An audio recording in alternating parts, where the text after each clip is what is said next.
저주를 대행해주는 알바를 하면서 소름 끼쳤던 일. 안녕하세요. 공포괴담입니다. 오늘은 저주와 관련된 이야기를 해보겠습니다. 그럼 이야기 시작하겠습니다. 저는 2년 전까지 저주를 대행해주는 아르바이트를 했습니다. 회사는 심령 영상 같은 것을 주로 만드는 프로덕션으로 업계에서도 나름대로 자리를 잡은 곳입니다. 그 외에도 부적이나 점술도구 같은 걸 통신 판매로 팔고 있지요. 지금도 잘 영업하고 있습니다. 제가 담당했던 것은 구두 계열의 저주였습니다. 의뢰자에게 저주를 걸 상대의 손톱과 머리카락을 받은 뒤 구두진을 기념에 집어넣고 주문을 외우며 바늘로 찌르는 것입니다. 모든 과정은 사진을 촬영해서 의뢰인에게 보고합니다. 요금은 단계적인 플랜으로 나눠져 있고 나름대로 가격이 좀 됩니다. 3개월 이내에 휴엄이 없으면 전액 환불이 가능했습니다. 아마 70% 정도는 환불을 받아갔던 것 같네요. 아르바이트를 시작하고 2달 정도는 아무 일도 없었지만 3달째 되던 무렵부터 온몸에 심한 발진이 일어나기 시작했습니다. 병원에서는 내부 장기에 문제가 있어서 생긴 것이라고 말해주었죠. 그 무렵부터 제 주변에서 이상한 일이 계속 일어나기 시작했습니다. 우선 키우고 있던 고양이가 저를 피하기 시작했습니다. 원래부터 그렇게까지 무침성 있는 녀석은 아니었지만 어느 날 갑자기 수족관에 키우던 열대어들이 전부 죽어서 둥둥 떠 있던 적도 있습니다. 뜰에 있는 나무 한 그루가 말라 죽었고 주변에는 바퀴벌레나 파리 같은 벌레가 드글드글했습니다. 한 번은 책을 열었더니 큰 지네가 끼어있던 적도 있습니다. 하지만 집이 외곽 쪽의 동네에 있다 보니 그럴 수도 있겠다 싶은 정도였습니다. 하지만 얼마 뒤부터 아버지의 모습이 점차 이상하게 변해갔습니다. 아버지는 아직 50대로 꽤 엄격한 회사에 다니십니다. 그런데 새벽 3시가 넘으면 잠옷차림으로 집 밖으로 나가셨습니다. 그리고 1시간 정도 지나서 돌아오시는데 손이 진흙투성이인데다가 손톱 안까지 흙이 뺑빽하게 차 있습니다. 게다가 큰 소리를 내면서 나가는데도 아침에 물어보면 나간 적이 없다고 대답하시는 겁니다. 같이 살던 누나네 3살 난 조카가 자다가 배를 혼자 쥐어뜯어 피투성이가 된 적도 있었습니다. 물론 죄다 우연히 겹친 것이라고 하면 할 말은 없지만 저도 그 무렵 매일 같은 꿈을 꾸고 있었습니다. 제가 방 침대에서 자고 있으면 7명의 사람이 저를 둘러싼 채로 내려다보는 겁니다. 한 번도 본 적 없는 사람들이었습니다. 다들 잠옷 같은 것을 걸치고 저를 내려다보며 아무 말 없이 고개를 내젓고 있었습니다. 이런 꿈을 2주가량 계속 꾸었습니다. 괴상한 일들이 이어지다 보니 저주대행 아르바이트가 마음에 걸리기 시작했습니다. 친구에게 상담을 했더니 점을 보는 지인을 소개해줬습니다. 영험하다기에 한번 만나보기로 하고 약속을 잡았죠. 아니나 다를까 저주대행 아르바이트 때문에 점점 나쁜 기운들이 몰려들고 있다는 대충 그런 말을 들었습니다. 특히나 부두 계열 저주는 본인보다는 주변에 아끼는 것들에게 재앙이 몰린다고 합니다. 나를 꿈속에서 내려다보던 7명은 미사키 아는 것으로 나를 지키는 7명의 조상인 것 같다더군요. 나는 일주일 뒤 아르바이트를 그만두었고 거짓말처럼 이상한 일들이 싹 사라졌습니다. 발진은 2달 정도 있다가 나았습니다. 그 후 추석날 가족끼리 근처에 있는 위패를 모신 절에 성묘를 갔습니다. 후미진 곳에 있는 무덤 주위에 흙이 유골함이 보일 정도로 마구 파헤쳐져 있었던 것이 지금도 기억에 남아 있습니다. 오늘 이야기는 여기까지입니다. 저주는 진심이든 장난이든 굉장히 위험합니다. 절대로 그쪽 계통의 근처에는 가서는 안 됩니다. 본인뿐만 아니라 주변 사람들이 위험에 빠질 수 있습니다. 저주를 퍼붓는 귀신 들린 금고. 안녕하세요. 공포괴담입니다. 오늘은 이상한 금고에 관하여 이야기를 해보겠습니다. 그럼 이야기 시작하겠습니다. 예전에 체험한 실화입니다. 개인적으로는 정말 무서웠지만 다른 사람이 볼 때는 어떨지 모르겠네요. 시골에 살고 있지만 면허가 없어서 근처 편의점에 갈 때는 걸어서 갑니다. 편의점까지 가려면 숲이 우거져서 터널같이 된 길을 30m가량 지나가야 합니다. 일주일에 3번 정도는 지나가는 길이라 눈에 익은데 어느 날 터널 중간 즈음에 있는 공터에 웬 금고가 나뒹굴고 있었습니다. 금고는 잠겨 있는지 열리지 않았습니다. 그날은 별 생각 없이 지나갔는데 2주쯤 지나가도록 그 금고는 계속 그 자리에 있었습니다. 가족들에게 금고 이야기를 했더니 정말 있냐는 반문이 돌아왔습니다. 나는 증거 삼아서 사진을 찍어 보여주기로 하고 그 다음날 사진을 찍어왔습니다. 역과 편의점은 반대 방향에 있다 보니 가족들은 그 길을 다닐 리 없어서 금고를 보지 못했나 봅니다. 찍어온 사진을 가족들에게 보여주고 꺼림칙하다느니 이런저런 이야기를 나누었습니다. 그리고 다음날 저와 사진을 본 가족들은 원인 불명의 고열로 쓰러지고 말았습니다. 가족 4명 중 유일하게 사진을 보지 않았던 사람만 멀쩡했고요. 나는 열이 42도까지 치솟아 병원에 후송됐는데 병원에서도 마땅히 문제는 없다는 진단만 나올 뿐이었습니다. 사진을 본 가족들은 둘 다 38도 정도까지 열이 올랐었고요. 병원에서는 사흘 정도면 나을 거라 했지만 일주일이 지나도록 열은 40도 근처에서 떨어질 조짐이 없었습니다. 혈액 검사에서도 문제가 없었고 독감도 아니었습니다. 종종 목을 졸리는 것 같은 감각이 덮쳐왔지만 편도선이 부은 탓이라 생각했습니다. 지금 와서 생각해보면 머리카락으로 목을 꽉꽉 조르는 것 같은 느낌이었습니다. 목에는 무의식적으로 스스로 핥힌 상처가 수도 없이 생겼습니다. 열 때문에 몽롱한 의식 중에 문득 내 머릿속에는 그 금고 사진이 떠올랐습니다. 그러고 보니 그 사진을 찍은 다음 날부터 열이 났다는 것도 말입니다. 곧바로 사진을 지워버리자 계속 느껴지던 오한이 약간은 사라진 것 같은 느낌이 들었습니다. 그리고 다음날 거짓말처럼 열은 떨어졌습니다. 남은 것은 지친 몸과 여기저기 느껴지는 근육통뿐. 그 금고는 무언가 위험한 존재였던 걸까요?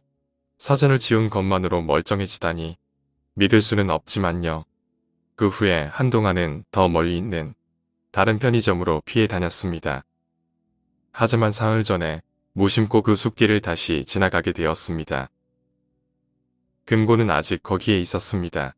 이전과 다른 것은 금고의 문이 비틀려서 열려 있었다는 거였죠. 사진만 봐도 그렇게 경을 쳤는데 그 금고를 열어 젖힌 사람이 어떤 꼴을 당했을지 생각하기도 무섭습니다. 오늘 이야기는 여기까지입니다. 진짜로 저주받은 금고일까요? 아니면 그냥 우연이었을까요? 간호학교에서 똥군기 문화가 만들어낸 저주의 참극. 현직 간호사입니다. 간호학교를 다닐 무렵의 이야기입니다.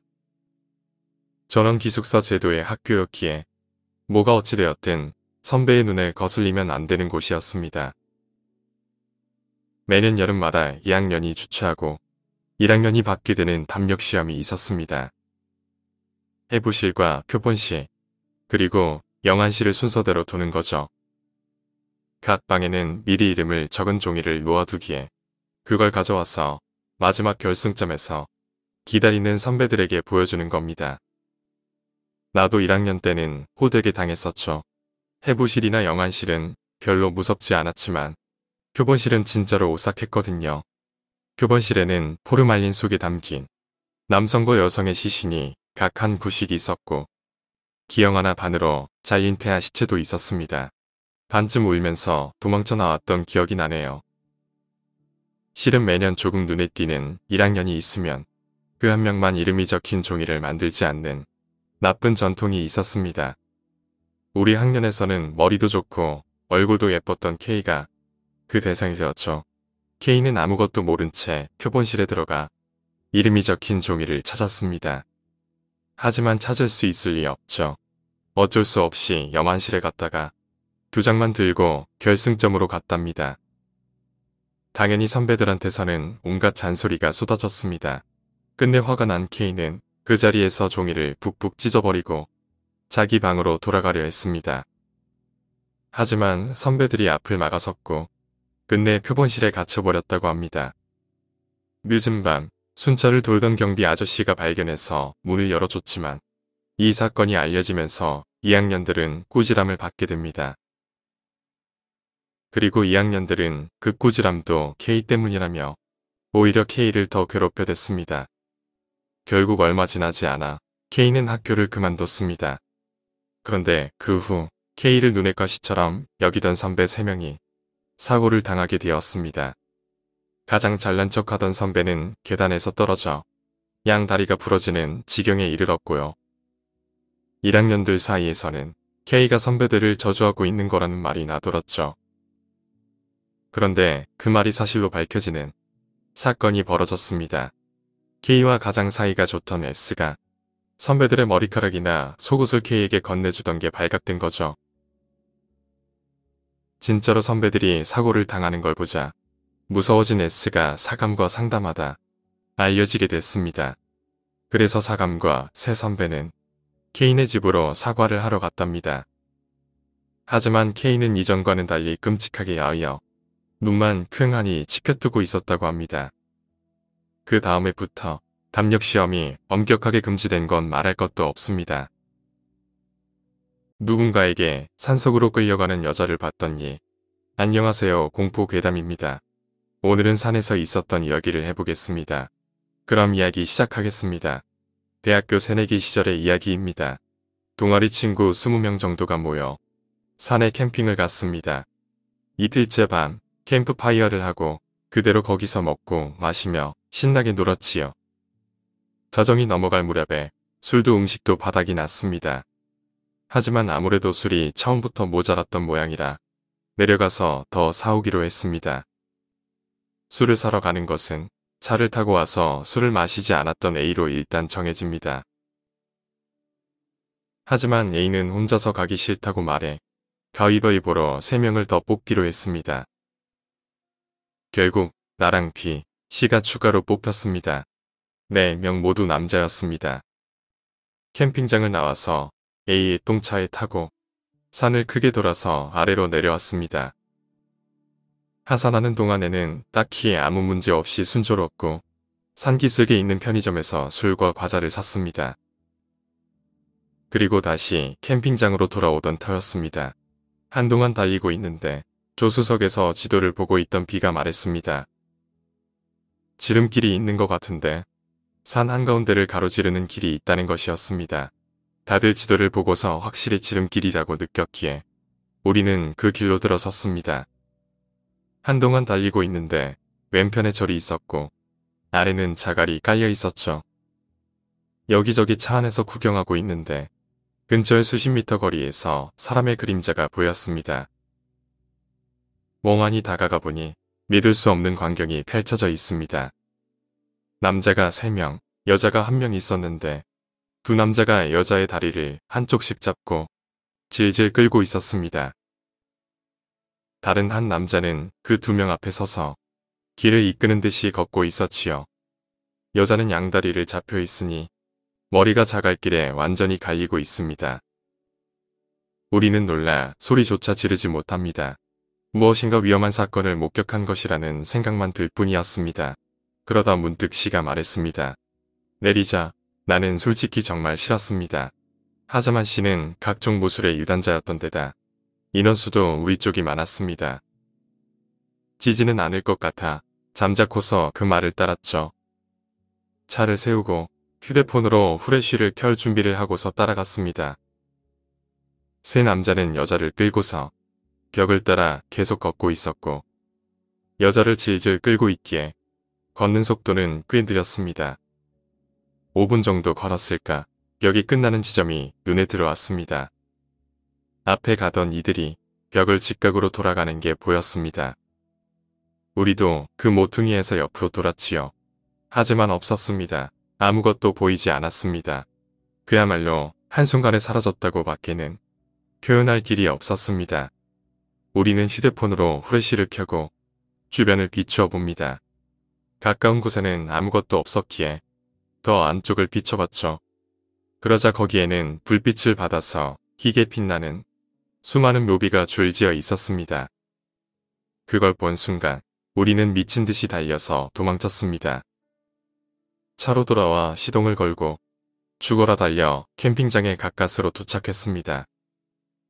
기다리던 친구들에게 그 이야기를 했지만 당연히 아무도 믿어주질 않았습니다. 다녀오면서 그런 이야기나 꾸미고 있었냐 하는 반응일 뿐. 하지만 다들 엉엉 울며 소리치니 결국은 텐트에 한 명씩 끌려가 이야기를 털어놓게 되었지요. 당연히 작은 부분 하나하나까지 우리 이야기는 전부 일치했고 그 이후 딱히 이상한 일 같은 것은 없었습니다. 지금도 그때 우리가 본 게 뭐였는지는 알 수 없습니다. 다만 그날 차를 탔던 우리 4명은 분명히 똑같은 것을 목격했습니다. 옆집 할아버지의 소름 끼치는 미스테리한 이상행동을 관찰했다. 안녕하세요, 공포괴담입니다. 오늘은 옆집에 사는 할아버지를 관찰했던 이야기를 해보겠습니다. 그럼 이야기 시작하겠습니다. 우리 옆집에는 할머니를 먼저 보내고 혼자 가는 할아버지가 있습니다. 정확히 언제부터인지는 모르겠지만 매일 밤 10시가 조금 지나면 철컥하고 그 집의 문이 열리는 소리가 들려왔지요. 옆집은 우리 집이랑 같은 문을 쓰고 있어서 바로 귀에 들려오는 것입니다. 문은 한동안 열려 있다가 닫혔습니다. 평상시에는 소리가 들려봐야 그냥 산책이라도 하는가 싶어 넘어갔지만 자세히 생각해보니 문이 닫히고 난 뒤에도 누가 걷는 소리는 들리지 않았습니다. 우리 집은 조금 떨어진 곳에서 걸어도 소리가 들려올 정도로 벽이 얇았기에 문이 닫히는 소리 말고도 전부 들려오기 마련이었죠. 왠지 흥미가 생겨서 10시 되기 조금 전부터 할아버지가 무얼 하고 있는지 살펴보기로 했습니다. 할아버지는 부인이 남기고 갔던 정원 관리에 무척 신경을 쏟고 있어서 우리 집 쪽을 향해 화단이 높게 쌓여 있습니다. 그곳의 뒤에 숨으면 어두운 데다 각도상으로도 안 보일 거라고 생각해서 나는 그 화단 뒤에 숨었죠. 아무 일 없을 테고 그걸로 의문도 풀릴 거라고 그때만 해도 그렇게 생각하고 있었습니다. 10시 17분 스마트폰 밝기를 최소로 하고 게임을 하면서 기다리고 있는데 철컥하고 문이 열리는 소리가 들려왔습니다. 나는 황급히 스마트폰을 껐습니다.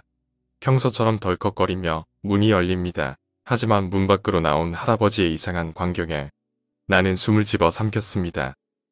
할아버지는 문에 손을 대고 있는 채로 얼굴만 밖으로 불쑥 내밀고 있습니다. 그것뿐이라면 그냥 밖을 내다보는구나 싶겠지만 표정이 확실히 이상했습니다. 공포가 느껴질 만큼 미소를 띠고 있었지요. 얼굴 근육이 지치지 않을까 싶을 정도로 양옆에 입꼬리가 올라갔습니다.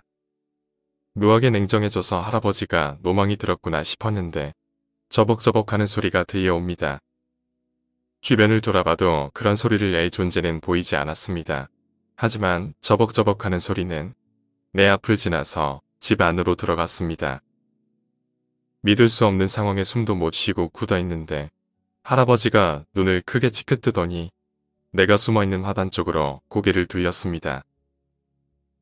현관의 불빛 아래 비치는 기분 나쁜 표정에 나는 순간적으로 의식을 잃을 것만 같았죠. 들켰나? 아니, 저기서는 나를 볼 수 있을 리가 없을 텐데. 그런데 나를 보는 것 같아. 정신이 혼미한 채 나는 고개를 숙여 최대한 몸을 숨겼습니다. 현관에서 이쪽으로 걸어오는 소리가 들려옵니다. 그리고 화단 근처에서 멈춰 섰습니다. 필사적으로 숨을 참았지만 그보다는 심장이 미친 듯 뛰어 그 소리가 들리지 않을까 걱정될 정도였습니다. 잠시 있다가 화단 앞에서 현관으로 돌아가는 소리가 들려왔습니다. 문이 닫히고 잠겼습니다. 하지만 나는 할아버지가 앞에서 지키고 서 있을 것만 같아 거기서 움직일 수가 없었지요. 겨우 침착을 찾은 후에야 조심스럽게 겨우 집으로 돌아왔습니다. 할아버지가 무얼 하고 있었는지 궁금한 것보다 들키지 않았을까 무서워서 지금도 어쩔 줄을 모르겠습니다. 예전에 살았던 아파트 수로에 소름 끼치는 괴형체. 안녕하세요, 공포괴담입니다. 오늘은 예전에 자취를 했을 때 일어났던 이야기를 해보겠습니다. 그럼 이야기 시작하겠습니다. 대학 시절 이야기입니다. 대학교는 집에서 좀 떨어진 곳에 있어서 근처 아파트 1층 방에서 자취를 시작했습니다. 수로가 많은 거리였기에 살고 있던 아파트 뒤쪽에도 폭 5m 정도의 수로가 있습니다. 창문을 열면 바로 수로가 내려다 보였지요. 수로에는 잉어가 많이 헤엄치고 있어 종종 창문을 열고 빵찌꺼기 같은 걸 던져주곤 했습니다. 어느 날 밤 문득 눈을 떴습니다. 시계를 보니 새벽 3시를 지난 터였죠. 자다가 새벽에 깬 건 처음이었기에 왜 이런 시간에 눈을 떴을까 의아해하던 찰나 창밖에서 찰박 찰박 하고 희미하게 물소리가 들려오는 걸 깨달았습니다. 잉어가 튀어오르기라도 하는 건가 싶어서 창밖을 보았지요. 커튼 너머로 사람의 형태를 한 무언가가 창문에 달라붙은 채 조금씩 올라오는 게 보였습니다. 창밖에는 사람이 서 있을 공간 따위는 없습니다. 창문에 딱 붙어 올라오고 있는 것을 보자 사람이 아니라는 게 느껴집니다. 그놈의 상반신이 커튼 너머로 보이게 될 무렵 그놈이 천천히 손을 뻗어 창틀에 댔습니다. 창을 열려고 힘을 주는 것 같았습니다. 잠겨있는 덕에 창은 움직이지 않았고 창틀이 끼객하고 소리를 냅니다. 놈은 움직임을 멈췄습니다. 지금 그 소리로 내가 일어났는지 확인하려는 듯 기척을 살피고 있습니다. 나는 이불 속에서 꼼짝하지 않고 숨만 가볍게 몰아쉬었습니다. 서로 움직임을 멈추고 커튼 너머로 기척을 살피는 시간이 흘러갑니다. 실제로는 아마 5분도 되지 않았겠지만 내게는 영원과도 같이 느껴졌죠. 그리고 그놈이 다시 움직이기 시작했습니다. 창문에 달라붙은 채 서서히 2층으로 올라갑니다. 잠시 뒤 몸의 발끝만이 보일 무렵 2층 창문이 열리는 소리가 희미하게 들려왔습니다. 그리고 커튼 너머로 몸의 발끝마저 보이지 않게 되었습니다. 나는 그놈이 2층 방이 천장 바로 위에 있다는 것을 확신했습니다. 2층에 살고 있는 사람이 어떻게 되었는지는 이미 나와는 상관없다고 생각했습니다.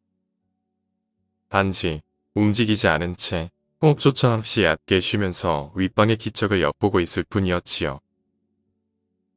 아침이 올 때까지 나는 미동도 않은 채 오로지 기척을 죽이고서 윗방의 기척을 살필 뿐이었습니다. 그 사이 윗방에서는 소리 하나 나지 않았습니다. 7시가 지날 무렵에 옆집 샐러리맨이 문을 열고 나오는 소리가 들립니다. 나는 뛰쳐나가서 잠옷 차림으로 그 뒤를 따라갑니다. 큰 길로 나와서 친구에게 전화를 했습니다. 그 이후 한동안 친구네 집에 묵다가 다른 곳으로 이사했습니다. 몰인정한 이야기일지도 모르지만 윗집에 사람이 어떻게 되었는지 그때 수로에서 올라온 게 무엇이었는지는 모릅니다. 어쩌면 아예 확인하지 않았기 때문에 살아남은 것인지도 모르겠습니다. 예언을 한다고 알려졌던 기괴한 원숭이상. 안녕하세요, 공포괴담입니다. 오늘은 원숭이상의 예언과 관련된 이야기를 해보겠습니다. 그럼 이야기 시작하겠습니다. 일 때문에 거래처를 방문해서 응접실로 안내받은 적이 있습니다. 그곳에 들어온 건 처음이었는데 고가로 보이는 그림 옆에 거무칙칙하고 섬뜩한 상이 하나 놓여 있었지요. 차를 마시며 담당자와 거래 이야기를 시작했지만 그 상이 무엇인지 계속 신경 쓰였습니다. 하지만 일과 관련도 없는 질문을 던지는 것도 무례하다 싶어서 참고 있던 와중에 상대가 카탈로그를 가져올 테니 잠시 기다려달라며 자리를 비우게 됩니다. 나는 상에 가까이 다가갔습니다. 입을 크게 벌리고 짖는 원숭이 형상이 받침대 위에 올려져 있었죠. 나무로 만든 게 아니라 진짜 원숭이처럼 보였습니다. 다만 박쥐와는 다르게 털이 없었고 생선 마른 것 같은 색과 질감이었습니다. 마치 미라인 것 마냥 높이는 받침대를 포함해 1m가 되지 않았습니다. 찬찬히 보고 있는데 갑자기 원숭이의 크게 벌어진 입에서 검붉은 애벌레 같은 것들이 기어 나왔습니다. 바싹 마른 원숭이와는 달리 번들번들 젖은 채로 꿈틀대고 있었지요. 깜짝 놀라 물러서는 순간 원숭이 입에서 쉰 목소리가 새어나왔습니다. 흔들린다. 흔들린다. 내일 아침 흔들린다. 확실히 그렇게 들렸습니다. 그리고 애벌레 같은 것은 쑥 들어가 다시는 말을 하지 않았습니다. 멍하니 있는 사이에 담당자가 돌아옵니다. 그 원숭이상 참 묘하죠. 다들 그러시더라고요. 뭐 생뚱맞게 있으니까.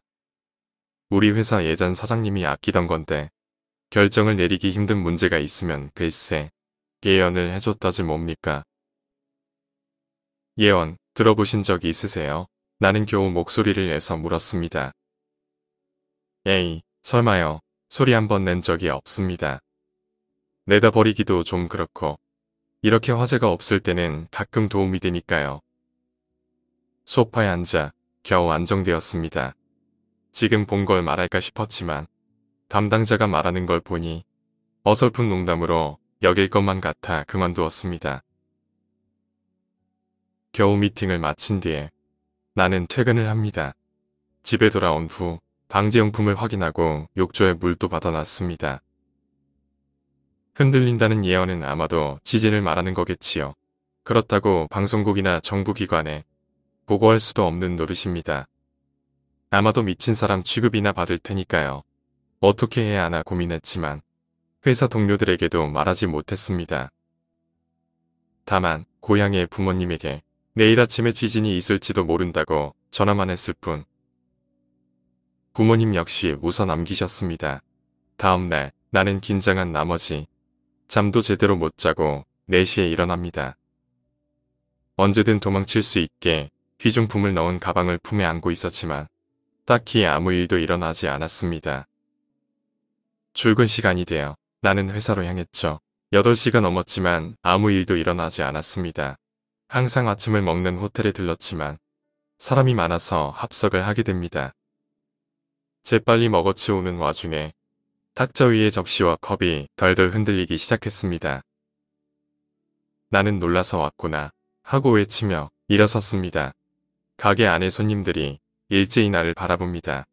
그러자 옆에 앉아있던 합석한 대머리 아저씨가 입을 열었습니다. 아, 죄송합니다. 게 버릇이에요. 아무 생각 없이 그만. 그 후 아무 일 없이 그날은 평범하게 지나갔습니다. 오늘 이야기는 여기까지입니다. 분명히 흔들리기는 했습니다만 뭔가 사기당한 것 같은 기분을 지울 수가 없군요. 지진이 아니라 아저씨가 탁자를 흔들었네요. 뭐 별일 없으면 그게 최고긴 합니다. 현관문을 망가뜨린 대낮의 침입자. 당시 대학교 3학년이었던 저는 한 층에 2세대가 사는 작은 연립에서 아버지와 둘이서만 살고 있었습니다. 연립이 대칭구조라 양쪽 집 현관의 간격은 2~3뼘 남짓밖에 안 되었고 방음조차 잘 되지 않았습니다. 종종 옆집 현관문 여는 소리가 마치 우리 집의 문을 여는 소리처럼 들리기도 했습니다. 어느 날 학교 후 집에 혼자 있는데 딸깍딸깍 하는 소리가 났습니다. 평소 가족들이 오는 시간이 아니었고 문 열리는 소리도 안 나서 옆집 소리라고 생각했습니다. 열쇠 소리가 계속 나서 조금 짜증났지만 옆집 사람들과는 사이가 좋지 않아 마주치고 싶지도 않았기에 방에 들어가서 TV 소리만 높였습니다. 문이 고장났으면 빨리 고치지. 방음도 잘 안 되는 거 알면서 무슨 민폐인가 싶었습니다. 몇 시간이 지난 저녁쯤 아버지가 문을 열라고 전화를 하셨습니다. 열쇠를 안 가져오셨나 싶었는데 열쇠 구멍에 열쇠가 들어가질 않아서 전화를 하신 것이었습니다. 집에 오신 아버지께선 손전등을 가지고 와서 문을 살펴보시고 바로 몇 마디 하십니다. 문이 잘 안 열렸으면 열쇠 수리를 바로 해야지. 열쇠 구멍이 싹 다 망가졌네. 집에 아무도 없는 줄 알고 누군가 문을 따고 들어오려고 했던 것 같습니다. 실패로 끝나서 다행이지만 만약 문이 열렸다면 생각만 해도 두렵습니다. 프랑스 파리 지하 납골 땅의 지옥문 미스테리. 프랑스 파리시의 중심인 레알지구 지하에는 거대한 카타콤이 미로처럼 뻗어 있다. 먼 과거 석회석 채석장으로 사용하다가 자원이 고갈돼 폐기된 지하 터널들이다. 1786년에 레알 시림묘지에 비위생적이고 부당하게 매장된 병자들의 시신으로 인해 질병이 퍼져 고통을 받자 시 당국이 시내에 산지한 많은 묘지들을 모두 파내 유골들을 터널로 옮겨 저장하면서 납골당이 됐다. 네트워크로 이루어진 터널은 전체 길이가 300km가 넘고 500에서 600만 구의 유골들이 여러 지구로 나뉘어 좁은 통로의 벽과 방에 장작처럼 차곡차곡 쌓여 있다. 지하 납골당은 현재 14구 한 곳만 일반인들에게 개방하고 나머지 출입구는 출입이 법으로 금지되어 있다. 하지만 때때로 모험을 즐기고 담력을 키우려는 사람들이 하수구나 지하철을 통해 비밀 출입구를 찾아 무단으로 침입하는 사건이 발생하고 있다. 파리 시민들 중 일부는 지하 납골당 밑바닥 어디엔가 지옥과 통하는 출입구가 있다고 믿는다. 그 이유는 정확히 누가, 언제, 어떻게 그토록 많은 유골들을 옮겨 터널에 납골당을 만들었는지 미스테리이고 납골당 안에서 마귀로 추정되는 괴물들이 탐험가들에게 목격됐기 때문이다. 최근에 납골당을 무단 침입해 탐사하던 탐험가 한 명이 터널의 깊은 미로 한 곳에서 바닥에 떨어져 있는 캠코더 한 대를 발견하고 수거했는데 영상에는 누군지 알 수 없는 캠코더 주인이 홀로 깊은 터널을 탐사하며 촬영을 한 기록이 남아 있었다. 촬영을 진행하며 납골당을 탐험하던 남성은 갑자기 어둠 속에서 무언가를 목격한 후 캠코더를 던지고 비명을 지르며 어디론가 도주하는 장면이 녹화되어 있었다. 동영상 속에서는 벽면에 얼굴 형상이 보이기 시작하고 주인은 무언가를 보고 놀라 캠코더를 떨어뜨리고 바닥에서 괴이한 형상이 갑자기 튀어오른다. 그리고는 주인이 공포에 질린 듯 비명을 지르며 달아나는 소리를 또렷하게 들을 수 있다. 그가 무엇을 보고 도주했으며 납골당에서 빠져나왔는지 확인할 수 없는 파리 경찰국은 캠코더 주인을 찾으려고 노력했으나 발견하지 못했다. 미로 탐험가들은 혹시 그가 전설에 전해오는 지옥문을 찾아다니다 지옥 문지기를 만나 기겁해 도주했거나 끌려간 것 아닌가 걱정한다. 여러 차례 납골당을 탐험해온 사람들은 주장한다. 길이가 300km가 넘고 수백 미터 지하로 내려가는 터널 납골당을 인간이 아닌 지옥 마귀들이 만들었다는 전설이 사실일지도 모른다고. 캠코더 기록을 보면 기이한 문양이 새겨진 문이 등장하고 근처에는 한 번도 발견된 적 없었던 바닥이 인간의 뼈로 이루어진 공간도 보인다. 터널 가장 깊은 지하 한 곳에 지옥문이 있고 마귀가 공사를 했다는 주장에 대해 회의론저들은 터널은 이미 로마 시대부터 존재했고 역사상 여러 차례의 전쟁과 질병 등으로 다수가 집단적으로 사망에 매장한 시절이 있어 그때마다 터널이 연정되고 유골들이 납골당에 자연스럽게 집결된 것이라고 지옥문서를 반박했다. 또한 납골당의 자유출입을 금지시킨 이유가 지옥문 때문이 아니라 햇빛이 들어가지 않아 어둡고 납골당의 여러 부분이 붕괴되어 매몰 위험이 있기 때문에 안전상 출입을 금지시켰다는 것이다. 값비싼 캠코더를 버리고 도주한 사람은 과연 지옥 문지기를 보고 도주한 것일까? 그가 캠코더를 포기하고 도주한 이유는 혹시 마귀가 촬영돼 무서워 그런 것은 아닐까? 21명이 죽었던 미스테리 사건, 투탄카멘 왕의 저주. 투탄카멘 왕으로 알려진 고대 이집트 왕이 실제 이름은 투탄카텐입니다.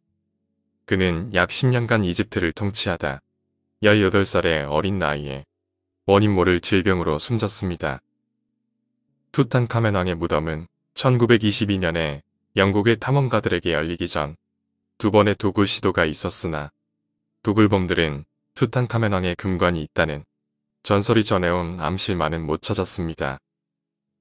1922년 투탄카멘 왕의 무덤을 발굴한 탐험가들은 망치로 암실의 입구를 찍어내렸을 때 그 입구에는 이런 문구가 새겨져 있었습니다. 나의 사후인생을 방해하는 이들에게는 엄청난 저주를 내리리라. 며칠간의 작업 끝에 발견된 투탄카멘의 암실은 4개의 금관들이 있었고 여러 가지 금장 장식들이 다채로운 조화를 이루며 보관되고 있었습니다. 투탄카멘 왕의 금관은 100kg이 넘는 순금으로 장식이 되어 있었으며 그의 관 옆에서 발견되었던 3개의 미이라들은 그 당시 그의 신하들이었던 것으로 추측되었습니다. 투탄카멘 왕의 미이라는 이집트의 카이로 박물관에 전시되고 있으며 그와 함께 발견된 보석들과 장식구들은 현재 전 세계에 흩어졌습니다. 그렇다면 예로부터 영화에 많이 등장한 투탄카멘 왕의 저주란 무엇이었을까요? 그것은 바로 투탄카멘 왕의 무덤에 들어가 도굴 작업을 했던 모든 탐험가들과 하인들의 죽음이었습니다. 정확히 알려진 숫자는 21명입니다. 영국 과학수사연구소가 발표한 파라오 왕들의 무덤 도굴범들 사이는 말라리아 모기가 아닌 1200여 년 동안 벽에 붙어서 기생을 하던 곰팡이가 공기를 통해서 사람의 폐에 들어왔기 때문이라고 합니다. 여러분들은 모두 사상 최대의 흥행을 기록한 영화 타이타닉을 기억하실 것입니다. 이집트의 저주를 믿는 사람들은 타이타닉이 침몰한 이유가 타이타닉에 실려 미국으로 운반되던 이집트 공주의 미이라 저주 때문이라고 말을 합니다. 이 미이라를 운반하던 수집가는 사람들이 살려달라고 아우성을 칠 때 구명보트에 공주의 미이라를 먼저 태우고 사람들을 물 밖으로 던졌다고 합니다. 이 미이라는 후에 미국에서 유럽으로 엠프레스 오브 아일랜드란 배를 통해 옮기다 또 한 번 침몰하여 몇백 명의 인명피해를 냈다는 기록이 있습니다. 이때도 그 몰지각한 수집가는 구명보트에서 사람들을 밀치고 이 공주를 태웠습니다. 그 후 실제로 나타나던 공주의 저주를 두려워했던 서양의 수집가들은 공주를 루시타니아라는 배에 태워 이집트로 되돌려 보내려 하다 독일군의 어뢰를 맞았습니다. 처음부터 아멘나 공주를 미국에 옮기겠다며 고집을 피우던 그 수집가는 몇백 명의 승객과 승무원 그리고 공주와 함께 영원히 물속으로 수장이 되었다고 합니다. 90년대 초반 눈 오는 날에 귀신 부부를 뒷좌석에 태워주었다. 안녕하세요, 공포괴담입니다. 오늘은 눈 오는 날에 일어났던 이야기를 해보겠습니다. 그럼 이야기 시작하겠습니다. 저는 군복무를 경기도 이천에 있는 부대에서 했습니다. 육군 소속의 헬기들을 운용하고 지휘하는 육군사령부가 있는 곳이죠. 그 부대에는 준위, 그러니까 일종의 기술직 직업 군인인 장교들이 많이 계셨습니다. 하사관들과 달리 계급이 올라가지 않고 연차에 따라서 호봉만 올라가는 직업 군인들로서 제가 있던 부대에서 헬기 조종사들은 대부분 준이들이셨습니다. 부대장급들은 관사라는 집이 부대 안에 있기도 했지만 준이들은 부대 근처의 자기 집으로 출퇴근을 하셨습니다. 대부분 군부대들이 그렇듯이 제가 복무했던 곳도 민간인 거주 지역에서 꽤 멀었기 때문에 준이들은 크든 작든 자기 차를 몰고 다니셨습니다. 그분들 중에서 제가 행정병으로 군복무했던 곳에는 허준이라는 나이 지긋한 분이 계셨는데 퇴근할 때 눈이 내리는 걸 몹시 싫어하셨습니다. 물론 눈이 내리면 길도 미끄럽고 위험해서 운전하는 사람들은 보통 싫어하지만 그분은 싫어하는 정도가 좀 유별나서 눈이 내리면 조퇴에 가깝게 서두르며 어두워지기 전에 퇴근하려고 하시거나 또는 아예 남의 차를 얻어 타고 빨리 집에 들어가려고 애쓰실 정도셨죠. 무슨 사연이 있을까 생각했었는데 언젠가 회식 때 듣게 되었습니다. 그분께서 눈이 내리는 밤이면 운전을 하지 않게 된 이유를 말입니다. 경기도 이천은 나름대로 꽤 번화한 지방도시이지만 한편으로는 서울과는 아무래도 조금 차이가 있어서 대중교통이 서울만큼 다양하고 편리하지는 않았습니다. 특히 길이 약간 늦은 곳은 대중교통을 이용하기가 더욱 힘들어서 군인들만이 아니라 민간인들도 종종 잘 모르는 차를 얻어 탔고 또 태워주기도 했었습니다. 요즘도 그렇게 인심이 좋은지는 잘 모르겠습니다만 그러니까 90년대 초반이니 지금으로부터 상당히 오래전의 일입니다. 12월에 어느 겨울날 오후 늦게부터 갑자기 하얀 눈이 펑펑 내리기 시작했답니다. 스노우 타이어도 안 끼워놨는데 하고 허준이님은 걱정을 끌어안고 조심조심 운전해서 차를 몰고 부대를 빠져나와 댁으로 돌아가고 계셨답니다. 부대에서 조금 벗어난 한적한 차도변에서 위아래 전부 검은 옷을 입은 남녀 한 커플이 차도변에서 눈을 맞고 서 있더랍니다. 버스를 기다리나 보구나 눈이 이렇게 많이 내리는데 하고 딱하게 생각하신 허준이님은 차를 세우면서 물었답니다. 어디까지 가세요? 이천시까지 가시면 태워드릴까요? 젊어 보이는 남자와 여자는 반가운 얼굴로 고개를 끄덕이며 뒷좌석 문을 열고 준이님의 차 뒷자리에 앉았답니다. 아마 젊은 부부처럼 보였고 추운데 눈을 맞아서인지 안색이 창백해 보이기는 했지만 평범한 인상이었답니다. 워낙 한적한 곳인데다가 눈까지 펑펑 내려서인지 도로에는 오는 차도 가는 차도 다른 차들은 전혀 보이지 않았다고 합니다. 부부가 탄 뒤에 차를 다시 출발시키면서 어쩐지 오싹해지는 한기를 느끼셨답니다. 하지만 부부가 탑승하느라 차 문을 잠깐 열었던 탓이라고 생각하셨고 어이구 날씨가 많이 춥죠 하고 뒤에 앉은 부부에게 큰 소리로 말을 걸었답니다. 예, 상당히 춥네요 하는 남자 목소리가 바로 옆에서 들려서 깜짝 놀라셨답니다. 분명히 뒷문을 열고 뒷좌석에 탔던 부부 중에 남자가 어느새 조수석에 앉아 있었던 겁니다. 언제 앞자리였나 하면서 일끔 뒤를 돌아보니 여자는 잠자는 듯 눈을 감고 조용히 뒷좌석에 앉아 있었답니다. 그리고 머리 위에 백미러 거울을 보는 순간 다시 한번 놀라서 펄쩍 뛸 뻔하셨답니다. 거울에 텅 빈 뒷좌석만 보이고 여자의 모습이 전혀 비치지 않고 있었던 것입니다. 이게 어떻게 된 거냐고 생각하면서 옆에 앉은 남자를 힐끔 쳐다보니 창백한 얼굴로 무표정하게 앞을 보고 앉아있는 남자도 어쩐지 산 사람이 아닌 것처럼 느껴졌답니다. 무엇보다도 히터를 빵빵하게 틀었음에도 불구하고 몸이 저절로 덜덜 떨리기 시작할 정도로 오싹한 한기가 점점 심해져 갔습니다. 한 번 더 힐끔 백미러를 보니 거울에는 여전히 텅 빈 뒷좌석만 비치고 뒷좌석에 앉아있는 여자의 모습이 비치지 않고 있었습니다. 내가 귀신을 태웠구나. 그제야 상황을 깨닫고 겁이 덜컥 났지만 주위에는 논밭만 있고 사람이 아무도 없었답니다. 벌벌 떨면서 아무데나 불 켜진 주유소라도 눈에 띄면 그리로 차를 몰고 들어가서 뛰어내려 도망칠 생각으로 열심히 차를 몰았지만 그날따라 눈이 내려서 다들 문을 닫았는지 주유소 하나 눈에 띄지 않았답니다. 그렇게 한참 귀신이다. 귀신 하고 벌벌 떨면서 눈 내리는 밤길을 계속 운전해 가셨답니다.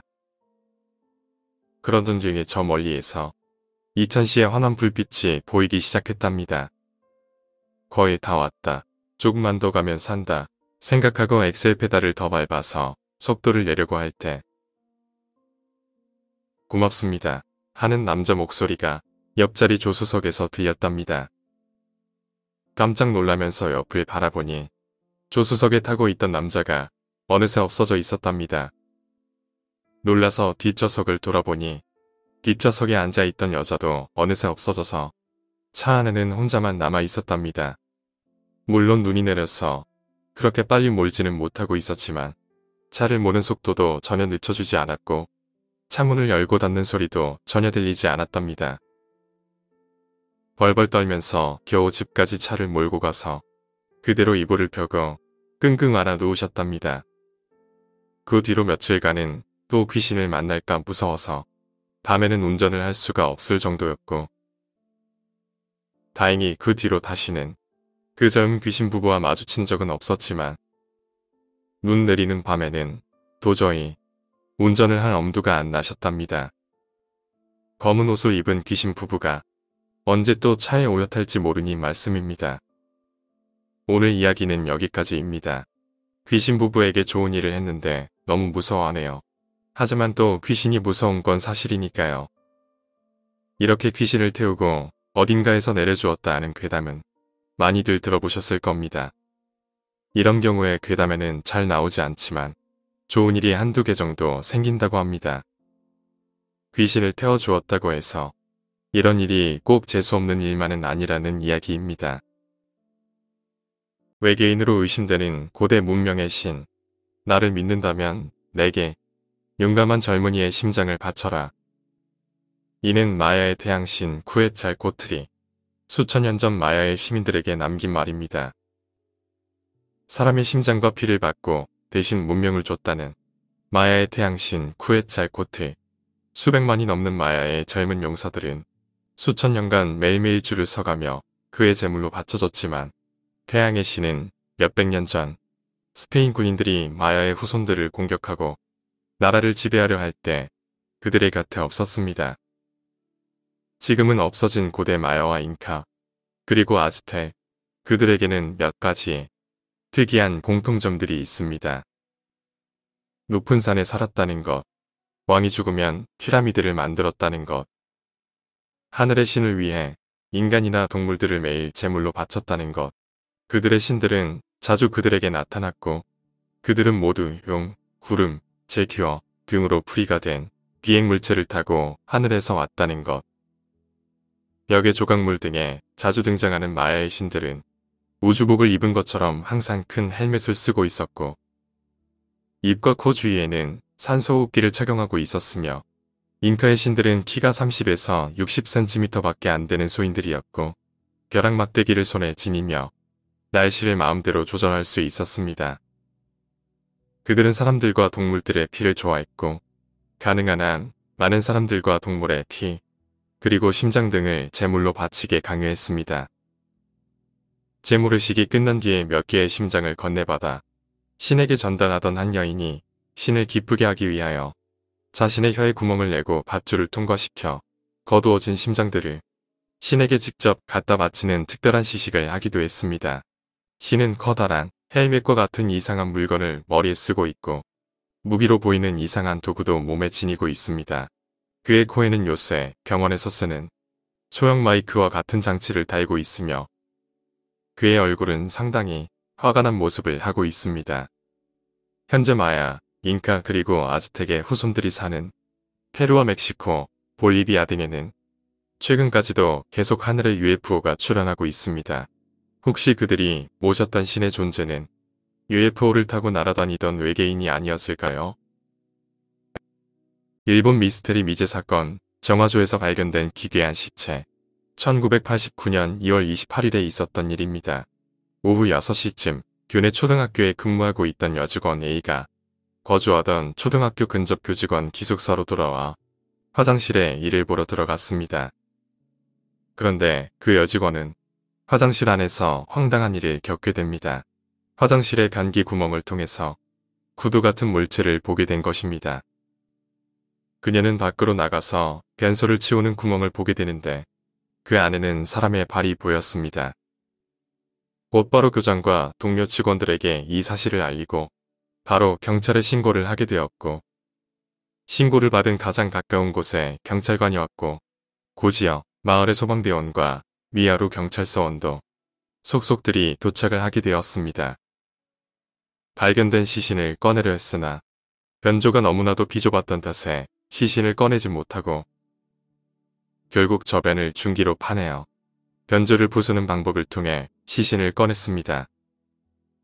변조 안에 있던 시신은 한겨울임에도 불구하고 상반신의 옷이 모두 벗겨져 있었고 입고 있던 윗옷을 가슴에 끌어안은 채 무릎을 굽히고 얼굴은 조금 오른쪽으로 기울인 형태로 굳어져 있었다고 합니다.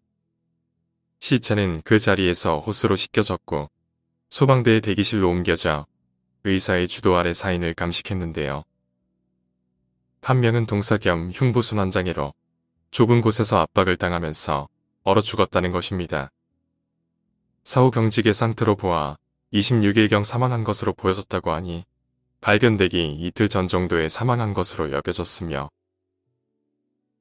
타상은 팔꿈치와 무릎에 긁힌 상처 정도로 경미한 수준이었고 사망자의 신분은 현장에서 차로 10분 거리인 마을 내에 사는 남자인 S로 밝혀졌습니다. 경찰은 사망자가 엿보기를 목적으로 변조 내에 침입하였으나 좁은 곳에 기어 나가지 못하고 그대로 동사한 것으로 판단을 했지만 단순한 사고사로 종결된 수사는 마을 내의 의문을 종식시키진 못하였습니다. 사망자 S는 마을에서 부모님과 조모 4명이서 살았으며 스포츠와 음악을 좋아하던 평범한 청년으로 고교 시절엔 친구들과 밴드를 만들어 기타를 치고 스스로 작사도 했으며 자작시를 쓴 노트를 몇 권이나 가지고 있었다고 합니다. 또 직장으로는 옆마을 원자발전 보수를 하는 회사에서 영업주임으로 근무를 하고 있었고 마을에선 청년의 레크레이션 담당 부장으로 중심적이고 리더십이 넘치는 사람이었다고 합니다.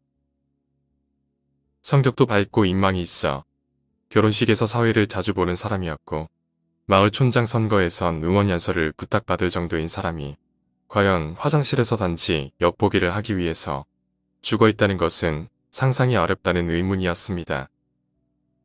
사망자의 마지막 행동에도 많은 의문이 생겼는데 그는 시신으로 발견되기 4일 전부터 족적이 묘연했다고 합니다. 5일 전 23일 선배의 송별회에 출석했는데 24일 새벽 1시쯤 가게를 나왔었고 그날 오전 10시까지 거실에서 TV를 보다 잠깐 나갔다 온다는 말을 남기고 사라진 것입니다. 사라진 날과 사망 추정일 사이에 2일간의 행방이 사라졌다는 이야기입니다. 차는 교직원 기숙사에 가까운 주차장에 열쇠가 꽂힌 상태로 발견이 되었으며 구두의 한쪽이 둑에서 발견된 것도 이상한 일이었습니다. 사건 이후 마을 내에는 이상한 소문이 돌기도 했습니다. 사건의 직후에 행해진 촌장 선거는 근래에 정말 드문 격한 싸움이 있었다고 합니다. 그때 죽은 S는 그 선거에 관련되어 살해당한 것이 아니냐는 이야기가 싸움의 중심이었다고 합니다. 소문이 소문의 꼬리를 잡고 마을 사람들 사이에서는 서로를 의심하며 용의자를 지목하기도 했고 결국 진상규명을 요구하는 서명 활동이 일어나 1개월간 4,000명 정도의 서명인이 모여 미야루 경찰서에 제출이 됩니다. 하지만 경찰은 사건과 연관성이 없다고 판단해 조사가 더 이상 이루어지지 않았다고 합니다. 또 한 가지 미스테리한 부분은 S의 시신을 발견한 교사 A는 A의 애인을 통해서 면식이 있는 사이라고 합니다. 이전 A씨가 장난전화에 고민하던 적이 있어 A의 연인과 S가 함께 그 장난전화를 녹음하여 경찰에 전달했는데요. 이 건에 대해서 경찰은 별다른 조치를 취하지 않았으나 S의 지인 이야기에 따르면 S는 범인이 누구인지 거의 알고 있었던 것으로 예상이 된다고 합니다. 하지만 범인이 누구인지 알고 있다고 한들 이미 죽은 몸이 되어버렸던 S가 알려줄 일은 없을 것입니다. 귀신이 돌아다니는 아파트에서 살았던 이야기. 아주 오래전 제가 중학생 때 겪은 일입니다. 부산에서 살다가 천안의 아파트로 이사를 오게 되었는데 바퀴벌레가 득실거리던 오래된 빌라에서 벗어나 깔끔한 아파트로 옮기게 되어서 들떠 있었습니다. 아파트의 위치는 4차선 도로에서 우측 샛길로 800m가량 빠지면 논밭 한가운데에 있었고 총 4동에 각 동마다 23층까지 있는 복도식 아파트였습니다. 지금은 동수는 기억나지 않지만 호수는 410호로 복도 끝이었습니다. 아파트로 이사와서 며칠 되지 않았을 것입니다. 당시 중학생이던 저는 학교 후에 조금 놀다가 집으로 오면 오후 6시쯤이었고 어머니와 아버지는 일이 끝나고 8시쯤에 누나는 고등학생이어서 밤 10시가 넘어서야 집에 돌아왔습니다. 집에 도착해서 현관문 앞에 섰는데 집안에서 인기척이 나는 겁니다.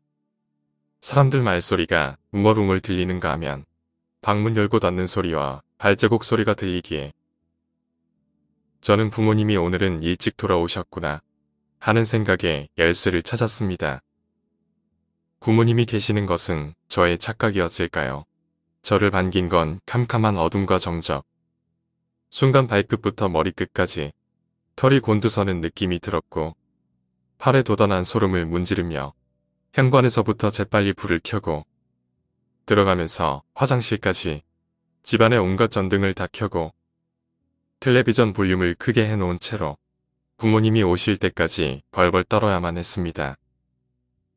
그 뒤로도 종종 집에 들어가기 전에 인기척을 느꼈지만 실제로는 아무도 없는 상황을 수차례 겪었고 나중에는 인기척을 일부러 무시하고 집에 들어가기 전에 큰 소리로 노래를 부르며 집에 나 혼자 있다는 걸 애써 인지하려고 했습니다.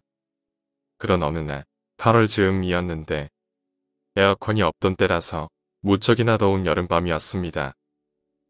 당시에 저는 방문을 활짝 열어놓고 자는 습관이 있었는데 그날도 그렇게 방문을 열어놓고 열린 방문 쪽으로 머리를 두고 잠을 청하고 있었습니다.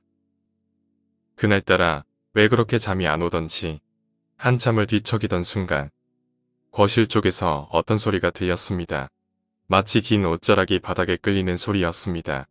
소리는 점점 커졌다가 다시 점점 작아졌다가를 반복했습니다. 당시 집의 거실에 좌탁이 하나 있었는데 누군가 그 좌탁 주위를 맴돌고 있는 소리였습니다. 그때 저는 엄마나 누나가 뛰어서 돌아다니나 나도 물이나 마시자 하고 일어나려던 찰나 소리가 하나 부족하다는 것을 알게 되었습니다. 옷자락 끌리는 소리와 같이 나야 했던 발소리. 소리는 계속 들리지 방문은 활짝 열려있지. 순간 너희가 싹 날아갔습니다. 그대로 이불을 조금씩 끌어당겨서 머리끝까지 뒤집어 쓴 채로 귀를 틀어막고 밤을 지새우다 잠들었습니다. 아침에 일어나자마자 어머니와 누나에게 물었지만 밤중에 돌아다닌 사람은 아무도 없었다고 합니다. 그날 아침 저는 그때까지 있었던 일들을 부모님께 이야기했습니다. 잠시 묵묵히 계시던 어머니가 꺼낸 말씀은 또다시 저를 공포에 떨게 만들었습니다. 어머니께서 주무실 때 거의 항상 비슷한 악몽을 꾸시는데 꿈에 어머니와 아버지가 자고 있으면 누군가 안방문을 열고 들어오려고 하더랍니다. 한 사람이 아니고 여러 사람이 문을 열고 들어오려고 하자 어머니는 들여보내면 큰일 나겠다 하는 생각이 들어 온몸으로 문을 밀어서 뒤집고 들어오려는 사람들을 밀어내며 사투를 벌이신다는 겁니다. 그러다 보니 잠꼬대로 욕도 하시고 삐두르는 팔에 아버지가 맞아서 깨어나시는 경우도 많다고 하시더군요. 하지만 그 이야기는 결국 허약해서 그렇다는 아버지의 말 한마디에 일축되고 말았습니다. 이런저런 일이 자주 있었지만 이사 온 지 얼마 안 되어 융자도 남아있으니 무시하고 살기로 했습니다. 그러던 어느 날인가 제 생애 처음이자 마지막으로 가위에 눌렸습니다. 제가 보통 잠을 자면 똑바로 누워서 천장을 보고는 절대로 못 잡니다. 반드시 옆으로 돌아 누워야 잠을 잘 수 있는데 한밤중에 눈을 떠보니 대자로 양팔과 다리를 벌리고 천장을 바라보고 있었습니다. 눈을 뜨고 멍하게 좀 있으니 몸이 안 움직인다는 것을 알게 되었습니다. 이게 가위구나 하는 생각을 하면서 이리저리 용을 써봤지만 소용없었고 그렇게 한참을 씨름하다가 시야 쪽 한켠에 의자가 눈에 들어왔습니다. 컴퓨터 책상에 회전의자, 그 회전의자가 살짝 빠져나와 제 쪽으로 정확하게 돌려져 있었습니다. 누군가 앉아서 바라보고 있을 때 나온 위치와 각도였습니다. 저는 의자가 그렇게 무서운 줄 그때 처음 알았습니다. 누군가가 앉아서 움직이는 것처럼 살짝 흔들흔들거리기까지 했습니다. 온갖 비명과 악을 질렀지만 목소리도 안 나오고 몸도 움직이지 않았습니다.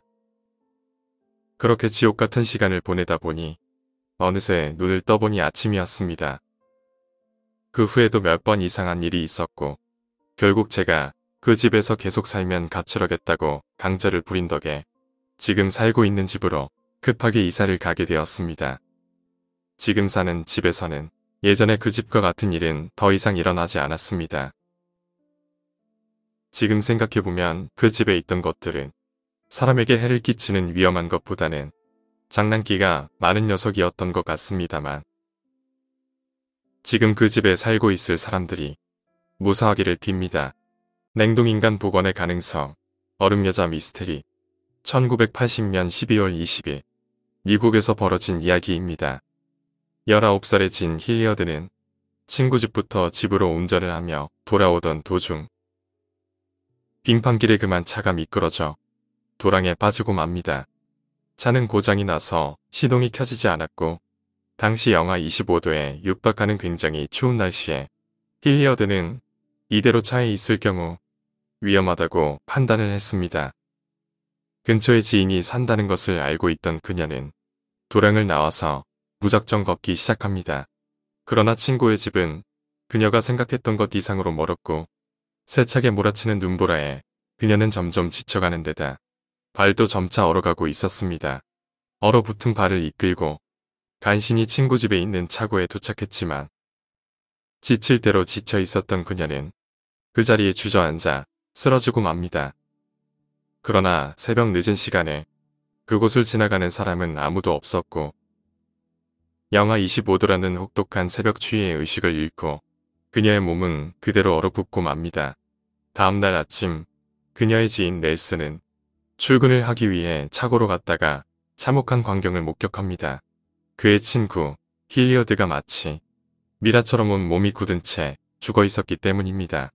그녀의 얼굴은 유령과도 같이 창백하게 변해 있었고 눈은 얼어붙은 채 넬슨을 말없이 응시하고 있었습니다. 간신히 정신을 차린 넬슨은 석고상 같은 그녀의 시체를 차 뒤에 싣고 병원으로 급히 향했습니다.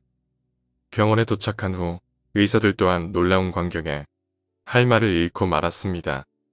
그녀의 팔을 움직여보려 했으나 완전히 굳어 있었고 그녀의 눈을 향해 빛을 비추어 보았지만 그녀의 눈은 반응하지 않았습니다. 누가 봐도 그녀는 죽은 것이 틀림없었습니다. 그러나 이때 그녀의 맥박을 재던 의사가 다급히 소리를 쳤습니다. 여자가 아직 살아있어 놀랍게도 그녀의 맥박이 희미하지만 확실하게 뛰고 있었습니다. 의사들은 어떻게든 그녀를 살려내기 위해 따뜻한 풀을 덮어 그녀의 몸을 녹이기 시작했습니다. 저녁 9시경 그녀의 팔과 다리가 점차적으로 녹기 시작하였고 새벽 1시경에는 드디어 말을 할 수 있게 되었습니다. 그녀가 제일 먼저 한 말은 물을 달라는 것이었습니다. 3일이 지난 후에 힐리어드는 완전히 회복할 수 있었고 말을 한 지 6일 뒤에는 집중치료실에서 일반 병실로 옮겨졌고 7주 후에 퇴원을 했다고 합니다. 뇌가 손상됐을 것이라는 의사의 말과 달리 그녀는 굉장히 건강한 모습이었다고 합니다. 당시 의사의 말에 따르면 그녀가 살아난 것은 의학적으로 거의 불가능하다고 했다고 합니다. 사람의 몸이 움직일 수 없을 정도로 동결이 되었다는 건 이미 그녀의 심장과 뇌세포 등 대부분의 장기가 파괴되었다는 것인데 도대체 어떻게 그녀는 깨어날 수 있었던 것일까요? 현재까지도 이 얼음 여자 이야기는 풀리지 않는 수수께끼로 남아있다고 합니다. 늑대 인간과 연관된 실제 미스테리 사건들. 보름달이 뜨면 늑대 울음소리와 함께 인간이 늑대로 변한다. 인간의 지능과 늑대의 잔인함이 함께 들어가 사람들이 무서워하는 상상 속의 괴물이다. 서양권의 유명한 미스테리. 늑대 인간에 대해 이야기하겠다. 늑대로 변하는 사람인 늑대 인간은 크게 두 가지의 분류로 나뉘게 되는데 하나는 스스로 늑대 인간이 되기 위해 모종의 종교적인 거래를 하고 계약자에게 영혼을 파는 대신 늑대로 변할 수 있는 능력을 받거나 또 다른 하나는 늑대 인간에게 물려서 늑대 인간이 되는 경우가 있다고 한다. 늑대 인간을 물리치는 방법으로는 중세시대와 고대시대에 자주 나와 있다. 늑대 인간이 나타난 경우에는 성수와 은을 이용하여 죽였다고 한다. 역사적 관점에서 보면 늑대에게 죄를 덮어 씌우는 일이 옛날에는 굉장히 흔한 일이었다. 로마 시대 저술가인 폴리니우스는 자연사에서 늑대 인간에 대해 언급을 한다. 물론 자신도 그 현상을 믿지 않았지만 로마 시대의 의사들은 난광이라고 하는 정신병이 있다는 사실을 인지하게 되었다. 이 병을 앓는 환자들은 자신이 늑대라고 생각하며 성격이 늑대처럼 흉포해지고 날고기를 먹으려 든다고 한다. 1594년 자신이 늑대라는 망상에 빠져 사람을 해친 자들이 있었다. 그들은 신문관들에게 자신이 사실은 늑대이고 털이 안으로 나 있기 때문에 피부가 매끄럽다며 진술했다고 한다. 하지만 극단적인 자해를 통해 신체의 단면을 보여줬음에도 믿음을 얻지 못하고 죽임을 당했다고 한다. 1275년 안젤라 드라 바르트라는 여인이 트루즈 종교재판에서 이야기하기에 자신이 반은 늑대이며 반은 뱀인 동물을 낳았으며 인간의 아기를 훔쳐서 자기 아이에게 먹였다고 말했다고 한다. 1598년 서부 프랑스에서는 늑대인간 가족이 발견되었다고 한다. 3남매가 생뜨 클로드에 늑대인간이라고 알려졌다고 한다. 그중 페로넷이라는 여자는 난광증으로 인한 히스테리를 앓고 있었으며 그와 물론 그 가족까지 모두 화형에 처했다. 늑대인간은 사실 자유자재로 변할 수 있지만 대중적인 공포감을 극대화하기 위해서 보름달이 뜨는 밤에 변하는 것으로 알려졌다고 한다. 도깨비와 한 지붕에서 살았던 이야기. 몇 년 전 일입니다. 가정사정이 조금 나아져 고양시 변두리에 위치한 신축 빌라로 이사를 가게 되었습니다. 새로 지은 건물에 단지수도 많아서 꽤나 입주자가 몰렸던 것으로 기억합니다. 하얀색 나무 외벽에 화관암으로 깨끗하게 마감된 건물을 보며 입주할 때 정말 설렜었습니다. 이사를 끝마치고 지내게 된 지 거의 반년 정도 지났을 겁니다. 동생이 자기 방에서는 무서워서 못 자겠다고 자꾸 제 방으로 와서 자기 시작했습니다. 무슨 일이냐고 자초지종을 물어도 그냥 누가 잘 때 자기를 건드리는 것 같다. 자꾸 자기를 노려본다는 식으로 이야기를 해 어린 동생이 혼자 자기 무서워서 그런가 보다 했습니다. 그러고 나서 얼마 후 아버님이 택시를 운행하시다가 사고가 나셔서 다치신 겁니다. 가볍게 다치시긴 했지만 정말 뜬금없이 사고가 나신 거라 저희도 당황했습니다. 그리고 얼마 후 악성 빈혈로 진단을 받고 병원을 다니던 막내 외삼촌이 백혈병에 걸리셨다는 소식이 들려왔습니다. 집안은 급속도로 기울어져 갔고 차츰 눈에 띄게 이상한 현상들이 나타나기 시작했습니다. 집 뒷산에는 물이 마시기로 소문난 약수터가 있었는데 그 주변으로 전쟁 때 쓰던 참호들이 둘러져 처 있었습니다. 약수터에서 얼마 가지 않아 지나가면 사격장도 있고 아무튼 조금 음습하고 무서운 동네였습니다. 어느 날 새벽에 너무 더워 잠에서 깬 저는 약수터에 가려고 가방에 물통들을 넣고 약수터로 향했습니다. 새벽 5시쯤 해가 뜨려고 하늘이 푸르스름하게 변했을 때라 조금 무섭긴 했지만 산바람이 너무 시원해서 계속 걷게 됐습니다. 약수터로 올라가는 중턱길에서 저는 가방을 던지고 집으로 달리기 시작했습니다. 중턱 커다란 바위 위에 푸르스름한 불꽃이지만 정말 차가워 보이는 불덩어리 2개가 허공에 떠 있던 것입니다. 집에 헐레벌떡 곧바로 뛰어와서 주무시던 할머니께 도깨비 불을 봤다고 울먹이며 말하자 할머니는 괜찮다고 안아주시더라고요.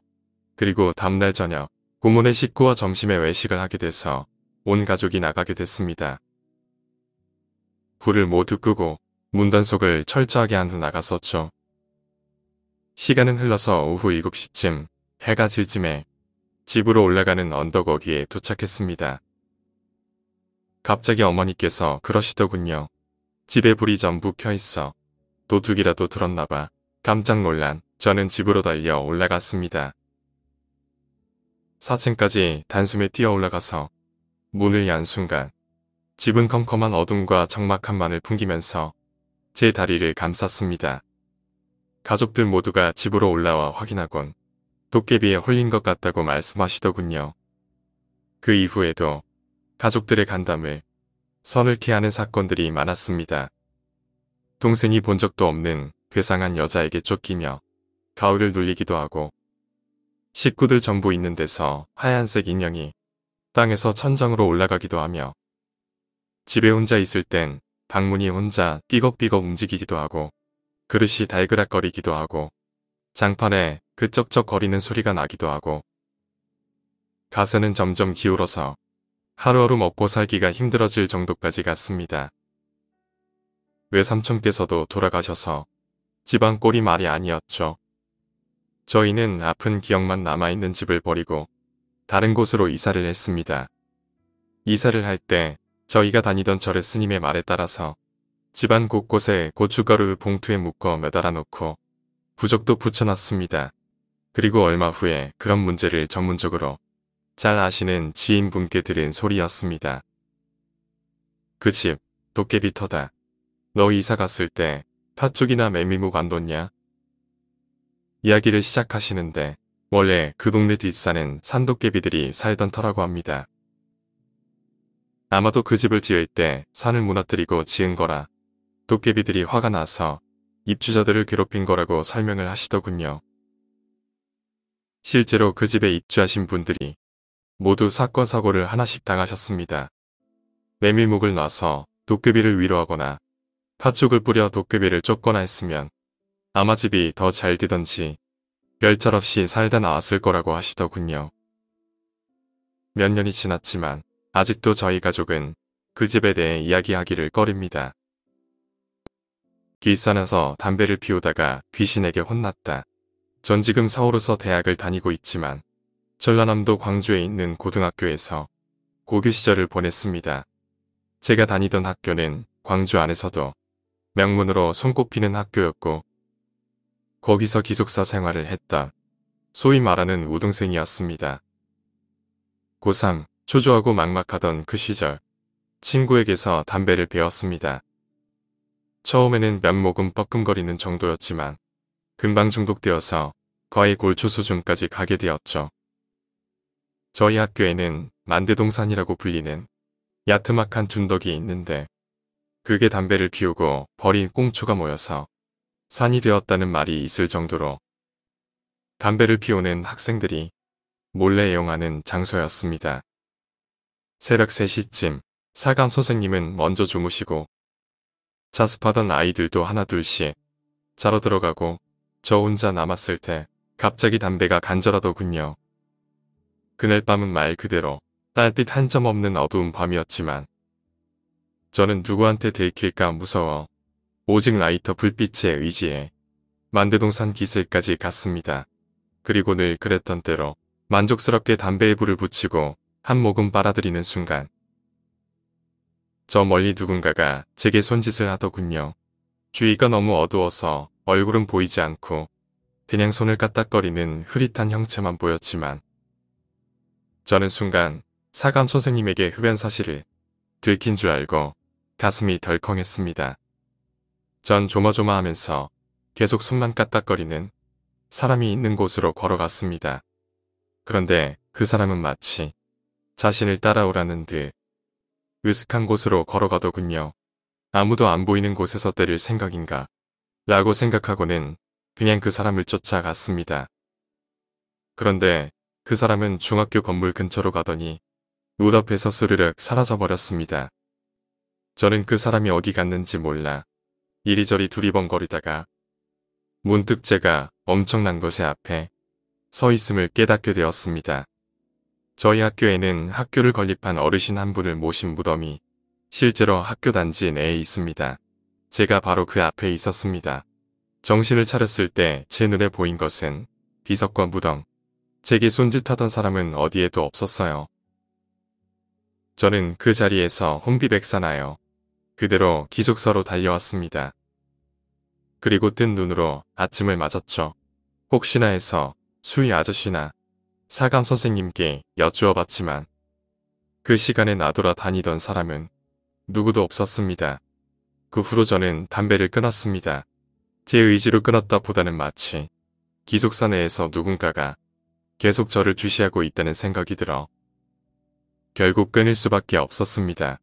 이건 순전히 제 생각이지만 마치 기숙사 내에서 뭔가가 돌아다니면서 담배를 피우나 안 피우나 저를 지켜보는 것 같았어요. 혹시 저와 같이 그 학교의 기숙생활을 하시면서 뭔가를 느끼신 분이 있다면 제 생각이 틀리지만은 않았을 것입니다.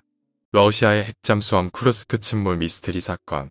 1999년 초 러시아의 국영 TV 방송국에서는 1980년 방송국에 출연하여 여러 가지의 예언을 했던 불가리아의 점성술사 벵가시에 관한 프로그램을 19년 만에 재방송했습니다.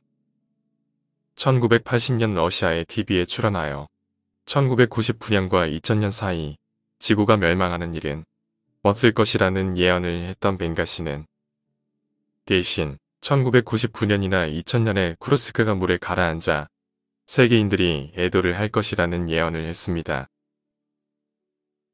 러시아에 위치한 쿠르크스에 거주하던 시민들을 공포의 도가니로 몰아넣었습니다.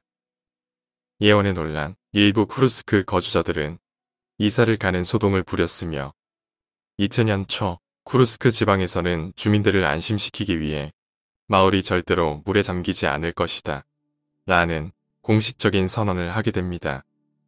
하지만 벵가시의 예언은 2000년 8월 12일 동일 이름의 핵잠수함이 원인 모를 이유로 인해 노르웨이 근해 바다 밑에 침몰을 하여 예언을 20년 만에 적중시키게 됩니다. 미국과 러시아는 핵잠수함의 침몰 이유를 서로의 잘못으로 미루고 있으며 양측이 언론에 공개한 쿠르스크호 침몰 관련 주장을 알아보겠습니다. 첫 번째는 미국 측의 주장입니다. 러시아 해군의 핵잠수함 쿠르스크는 흑해 함대의 특별훈련 중 핵순양함 위대한 피터에서 잘못 발사한 어뢰를 맞고 침몰하였다. 2000년 8월 12일 위대한 피터는 5발의 연습용 어뢰를 발사하였으나 연습이 끝난 뒤 러시아 해군 측은 4발의 어뢰만을 발견할 수 있었다. 연습용 어뢰를 맞은 잠수함은 곧장 비상사태에 돌입, 수면으로 나오다 위대한 피터와 충돌하여 선체에 커다란 구멍이 생긴 뒤 침몰하였다. 러시아 해군의 사고조사본부가 잠수함의 선체의 어뢰 자국을 찾을 수 없는 이유는 어뢰를 맞은 지점이 위대한 피터와의 충돌로 변형이 되었기 때문이다. 두 번째로는 러시아 측의 주장입니다. 러시아 해군의 핵잠수함 쿠르스크는 미군 또는 영국 해군의 최신형 수중 물체에 부딪힌 뒤 침몰하였다. 2000년 9월 12일 러시아 해군이 사고조사본부장 벨러리 마닐로브 장군은 쿠르스크의 선체에 2개의 거대한 충돌 흔적이 있는 증거 자료를 언론에 공개하였다. 러시아 해군은 영국과 미국의 함정들이 항상 정찰하고 있는 노르웨이 앞바다에서 군사훈련을 진행하다가 레이더에 걸리지 않고 물속에서 빠른 속도로 운항을 하던 최신의 수중병기의 존재를 확인할 수 있었다. 곧장 수중 물체를 육안으로 포착한 러시아의 해군 정찰기는 레이더상으로 물체와 너무 가까워지던 쿠르스크에 경고를 하게 되었고 레이더와 소나 장치에 감지되지 않던 정체불명의 수중 물체를 피하려던 쿠르스크는 오히려 물체와 충돌을 하여 침몰을 하는 운명을 맞게 되었다. 엄청난 무게의 잠수함과 빠른 속도로 충돌한 괴물체는 아무렇지도 않게 유유히 노르웨이 앞바다에서 벗어난 뒤 영국 영해 쪽으로 방향을 돌렸고 이를 지켜본 해군은 비상사태를 발령하고 쿠르스크의 생존자를 찾기 위해 비상잠수팀을 급파하였으나 구조에 실패를 하고 만다. 두 국가의 팽팽한 주장으로 결말이 나지 않았던 쿠르스크의 사고 원인은 자칫 잘못하면 영원히 바닷속에 묻혀버릴 쿠르스크의 선체와 함께 미스테리로 남게 되지 않을까 하는 추측으로 덮였습니다. 위의 사건을 조사하던 유엔의 사고조사팀은 혹시 핵순양함이 도망가던 정체불명의 물체에 5개의 어뢰를 발사하여 그중 1개가 물체에 명중되었던 것은 아니냐라는 질문을 하였다고 하나 러시아 측은 이에 관련된 공식적인 입장을 발표하지 않았습니다. 러시아의 해군은 미국 측의 톨레도 그리고 멤피스 핵잠수함의 표면을 검사할 수 있냐는 부탁을 하였으나 미 해군에 의해 거부되었습니다. 당시 정체불명의 수중 물체를 목격한 러시아의 정찰기 대원은 물체가 눈 깜짝할 사이에 엄청난 거리를 움직였다라는 증언을 하여 세계인들은 쿠르스크를 침몰시켰을 수 있는 정체불명의 물체에 관한 뉴스에 귀를 기울였습니다. 과연 쿠르스크는 미국의 주장대로 순양함의 어뢰를 맞아 침몰을 했던 것일까요? 아니면 쿠르스크는 러시아의 주장대로 신기술로 만들어진 미 해군의 차세대 수중병기와 충돌하여 침몰을 했던 것일까요? 런던의 지하에 있는 깊숙한 터널의 미스테리. 예로부터 영국의 런던시에는 엄청나게 크고 깊다는 지하 터널의 전설이 있었습니다. 1930년대 당시 제2차 세계대전이 발발하고 독일군의 직접적인 폭격 세례를 받았던 영국은 곧바로 시민들을 안전한 곳으로 대피시키려고 지하에 방공호들을 파기 시작했습니다. 그런 어느 날 런던시에서 방공호 건설 작업을 진행하던 인부들은 런던 밑지하 깊숙한 곳에서 누군가가 자연석을 깎아 만든 것과 같은 대형 터널을 발견하게 되었습니다. 급히 방공호로 쓰인 터널 덕에 큰 인명피해를 줄일 수 있었다는 그 터널의 정체는 과연 무엇이었을까요? 방공호 건설 당시 깊은 땅을 파고 있던 인부들은 갑자기 허물어진 집안 속이 크게 뚫려 있던 것을 발견하고 곧바로 그 사실을 상부에 보고했다고 합니다. 터널을 조사하러 파견된 런던의 시청 사람들은 오랜 탐사 끝에 당시 하수구로 쓰이던 그 터널의 입구를 찾을 수 있었고 그 터널의 정체를 찾기 위해 시청의 건설자료 기록서를 탐독한 결과로 그 터널이 1830년대 당시 윌리엄슨이라는 담배 상인이 만들었던 무허가 건축물이라는 사실을 뒤늦게 알게 됩니다. 수소문 끝에 윌리엄슨 씨의 자손을 찾은 시청 공무원들은 그의 자손들에게서 당시 윌리엄슨 씨가 서술한 나의 터널이라는 노트를 받을 수 있었고 그 노트에는 터널의 건설 배경과 과정 그리고 노동자들의 임금 지불 기록 등이 상세히 쓰여져 있었습니다. 1789년에 태어나 1840년에 병으로 사망하였다는 윌리엄슨 씨는 가난한 가정에서 태어난 뒤 자수성가로 큰 재벌이 되었습니다. 당시 마차를 타고 혼잡한 거리를 자주 돌아다녔다는 그는 나폴레옹과의 전쟁에서 이기고 돌아온 영국 군인들이 아무런 직업도 없이 길거리에서 구걸하던 모습을 딱하게 보고 구걸을 하던 군인들에게 내가 가리키는 곳에 땅을 파면 임금을 주겠다라는 제의를 했습니다. 땅을 파면 돈을 준다는 소식을 들은 수천 명의 퇴역 군인들은 윌리엄슨 씨로부터 약 5년간 계속하여 안정된 봉급을 받아 사회에 정착하는 데 큰 도움을 받았습니다. 하지만 안타깝게도 윌리엄슨 씨는 5년간 아무런 소득 없이 군인들에게 임금을 주다 무일푼으로 세상을 떠나게 됩니다. 옆에서 그를 지켜봤던 윌리엄슨 씨의 친구들은 돈을 벌기 위해 나폴레옹과의 전쟁에 참가했다 전사한 그의 형제들을 기리며 군인들을 도와준 것 같다라는 말을 그의 후손들에게 전했습니다. 발견 당시 윌리엄슨 씨의 터널을 탐사하던 런던의 시청 공무원들은 그의 터널이 실제로 얼마나 깊었는지는 알 수가 없었습니다. 그 이유는 터널 곳곳에 통로들이 복구가 불가능할 정도로 손상이 되어 있었기 때문이라고 합니다. 현재 이 터널을 탐사하고 있는 영국의 지질학계학자들은 이 터널은 자연석을 깎아 만든 것이 확실하나 터널이 실제로 만들어진 연도는 1800년대가 아닌 훨씬 전으로 거슬러 올라간다는 사실을 얼마 전 발표하였습니다. 그렇다면 이 터널은 1930년대에 방공호를 파던 인부들이 터널을 우연히 발견을 한 것과 같이 1830년대 윌리엄슨 씨의 인부들도 고대에 숨겨진 발자취를 우연히 발견하게 되었던 것은 아닐까요? 그리고 사실 윌리엄슨 씨는 고대의 터널을 발견하고 유적을 찾아 헤매인 것은 아니었을까요? 매장 건물을 떠도는 발목자인 귀신. 고등학교 때 봄부터 집 근처 패스트푸드점에서 아르바이트를 했습니다. 주변에는 주택가도 많고 아파트 단지도 많아서 꽤 장사가 잘 되는 편이었습니다. 처음에는 밤 10시에 퇴근했는데 아르바이트하는 도중 매장 근처로 이사오게 되어 새벽까지 일하게 되었습니다. 마감조로 편성된 것입니다. 제가 일하던 매장은 2층 구조로 되어 있는데 2층 청소를 밤늦게 하게 됩니다. 매장 건물 2층에는 병원과 미용실도 있었지만 밤 9시에 문을 닫기 때문에 불이 꺼져 2층 복도가 컴컴했었습니다. 어느 날이었습니다. 2층에서 청소를 하던 동생이 하얗게 질린 얼굴로 뛰어내려와 숨을 헐떡이고 있었습니다. 자초지종을 묻자 동생은 식은땀을 흘리며 말했습니다. 복도에서 발자국 소리가 나요. 형, 근데 그 소리가 점점 가까워져요. 동생은 무서워서 더 이상 청소를 못하겠다기에 결국 제가 올라가서 청소를 하기 시작했습니다. 어두워서 지레 겁먹고 혼자 착각했거니 생각했지만 2층에서 빗자루질을 하다 복도 쪽을 본 순간 저는 할 말을 잃고 말았습니다. 사람의 피부색이 아닌 석고상색을 한, 게다가 발목만 존재하는 그것이 복도를 걸어 다니고 있던 겁니다.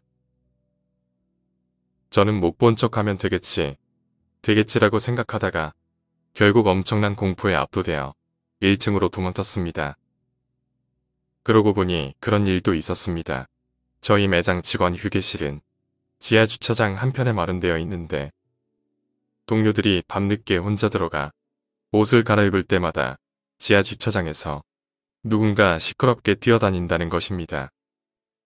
말도 안 된다며 믿지 않았었는데 자재 배송을 시범적으로 새벽에 한다는 말이 들려왔습니다. 자재를 받으면서 올 테면 와봐라라는 식으로 자재를 창고에 정리하기 시작했고 마지막 남은 박스를 들며 뭐 아무것도 안 나오네 라고 생각한 순간 제 눈앞에는 푸른색 줄무늬의 카라티를 입은 어떤 남자의 인형이 저를 뚫고 지나갔습니다. 어른들이 하시던 말씀 중에 오금이 저린다는 말을 들은 적이 있는데 말 그대로입니다. 그 인형이 뚫고 지나가는 순간 다리가 굽고 순간 온몸에 소름이 돋으며 머리카락이 쥐뼛 서는 느낌이 났습니다. 그대로 물건을 정리하는 것도 있고 저는 매장으로 뛰어 올라갔습니다. 주방 뒷문 복도에서 매니저에게 방금 겪은 일을 하소연하는데 그런 얘기 아시나요? 홀령들은 자기 이야기를 하면 그곳으로 찾아온다는 소리를 말입니다. 마치 그 말이 생각나듯 갑자기 그 여자 매니저가 갑자기 소름이 돋게 춥다 라고 하시고는 팔을 문지르며 주방으로 들어갔습니다. 전 설마 하는 생각에 뒤를 돌아 주방으로 들어가려던 순간 아까 본 남자의 인형이 다시 스쳐 지나가는 것을 봤습니다. 그 이후로는 대낮에도 주방 뒷문으로는 다니지 않았습니다. 마지막으로 지하 주차장에 있던 주인 없는 차의 이야기입니다. 지하 주차장 왼편 구석은 정말 그런 쪽으로 둔한 사람이 가도 오싹하다고 할 만큼 으스스한 곳이었습니다. 그런데 어느 날부터 하얀색 승용차가 언제 주차해 놓았는지도 아무도 모른 채로 방치되고 있었습니다. 기분 나쁘게도 남자의 인형을 본 그 왼쪽 구석에 말이죠. 같이 일하는 사람들 사이에서 그 차 운전석에 사람 머리만 둥둥 떠 있더라. 발목만 돌아다니다가 그 차 아래로 숨더라. 이런 이야기가 한참 떠돌았습니다. 하지만 당시 부산에서 올라온 신임 매니저 형님이 한 분이 계셨는데 그분은 세상에 귀신이 어딨냐고 저희에게 다그치며 다 피곤해서 그런 거라며 말을 항상 끊으셨습니다. 어느 날 새벽에 그 매니저 형님께서 창고에 자자 파악을 하시러 내려가신다고 하고 5분 정도 흐른 뒤였습니다. 지하에서 비명이 들리고는 그 형님은 마치 혼이 빠져나간 사람 마냥 식은땀을 흘리며 뛰어올라 오셨습니다. 그리고 저희에게 한마디 하시더라고요. 있었어. 머리만 그리고 발목이 돌아다녔어. 그 매장에서 오래 일하던 사람들끼리는 그걸 추억거리 삼아서 얘기하기도 합니다. 그리고 지금도 그 하얀 발목은 지하 주차장을 돌아다닌다고 합니다. 미국의 군사기지가 숨기려고 했던 유리병 속에 기괴한 존재, 유리병의 비밀이란 사건이 있습니다. 부유한 항구라는 뜻을 가진 섬, 푸에르토리코에서 일어난 일입니다. 이 섬은 카리브해에 위치한 미국의 자치령으로 여러 개의 섬으로 이루어져 있으며 열대우림과 산호섬과 백사장 등 천혜의 자연경관으로 유명한 곳입니다. 1997년 9월에 어느 날 푸에르토리코의 수도인 산후안에서 한 사건이 일어났습니다. 유리병의 비밀의 시발점이 된 사건인데요. 거리 한복판에서 발생한 살인 사건이었습니다. 사망자는 푸에르토리코 출신의 군인 마르티네스라는 사람입니다. 총을 발사한 남자의 신원은 파악되지 않았고 우연히 현장을 지나가던 카메라맨 산체스가 사건을 촬영하기 시작했습니다. 사건 당사자의 차 안에는 작은 유리병이 있었는데 놀랍게도 그 안에 정체불명의 생물체가 들어있었다고 합니다. 유리병 속 생물체의 모습은 회색빛의 몸에 역삼각형 얼굴을 가지고 있고 아몬드 모양의 큰 눈과 작은 입, 손가락과 발가락은 4개인 기이한 형태였다고 합니다. 그리고 이 유리병 속 정체불명의 생물체가 외계인이라는 결정적인 단서가 발견되었는데 바로 유리병이 들어있던 봉투 겉면에 게이스리 시바라고 적혀 있었다고 합니다. 이것은 세이바에 위치한 기지라는 뜻으로 정체는 바로 루스벨트 미군 기지입니다. 이곳은 외부에 공개되지 않는 특수한 임무를 수행한다는 장소입니다. 과연 그 유리병의 비밀은 무엇이며 미군은 무엇을 숨기고 있는 것일까요? 미국에서도 발견된 도깨비불의 미스테리 괴담. 현재 미국 텍사스주의 말파시에는 밤마다 도깨비불이 나온다는 관광지가 있습니다. 말파 라이트라 불리우는 이 도깨비불이 출몰한다는 장소는 1800년대 미국의 원주민들이 기병대에 의해 전멸을 했던 피해 격전지였습니다. 말파 라이트가 텍사스의 신문에 처음으로 등장을 한 것은 1876년.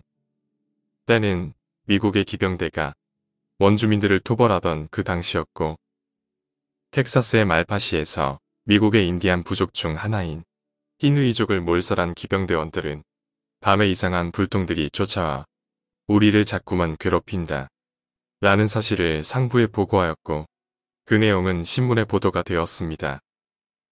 그 후 1876년부터 매일같이 인근 주민들에게 목격이 된 말파 라이트. 현재 많은 사람들은 이 도깨비 불들의 정체가 예전에 몰살된 히누이족의 주장인 네카람카와 그의 전멸한 전사들의 홍불이라는 주장을 합니다. 말파의 도깨비 불은 매일 밤 9시에서 새벽 1시경 56번 고속도로에서 남쪽으로 12km 밑 지점에 큰 벌판에서 나타나고 있습니다.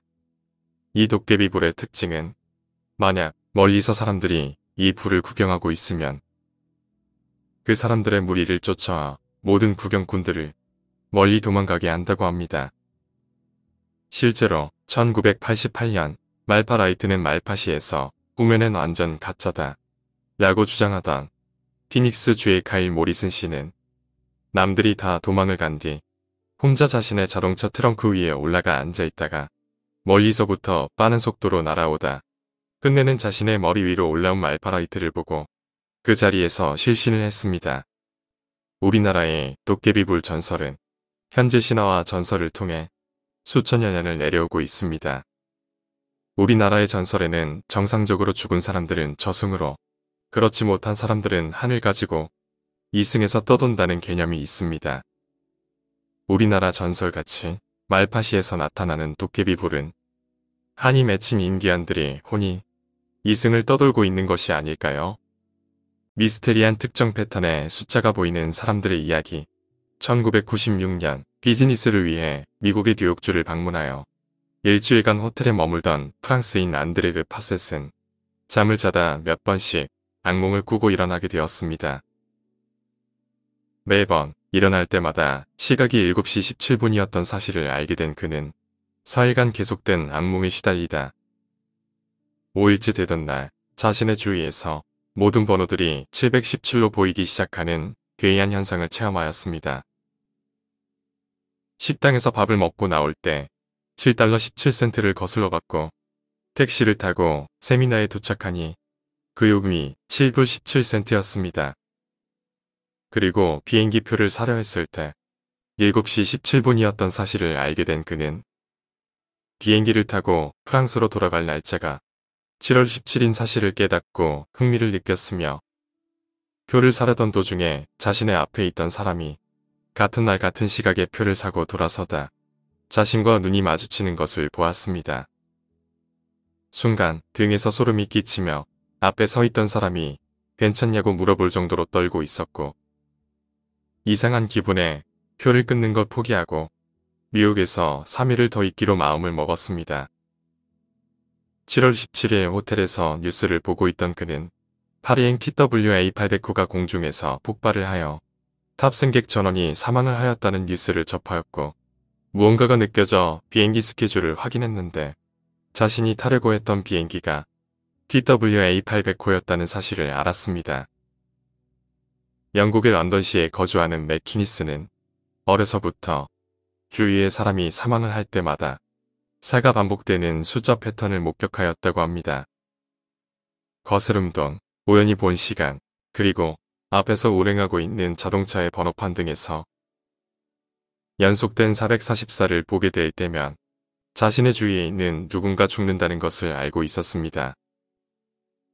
어느 날 무려 6일간 똑같은 숫자가 주위에 나타나는 것을 보고 술집에 모여있던 친구들에게 자신의 주위 사람 중 분명히 누군가 또 죽을 것이라는 이야기를 하였습니다.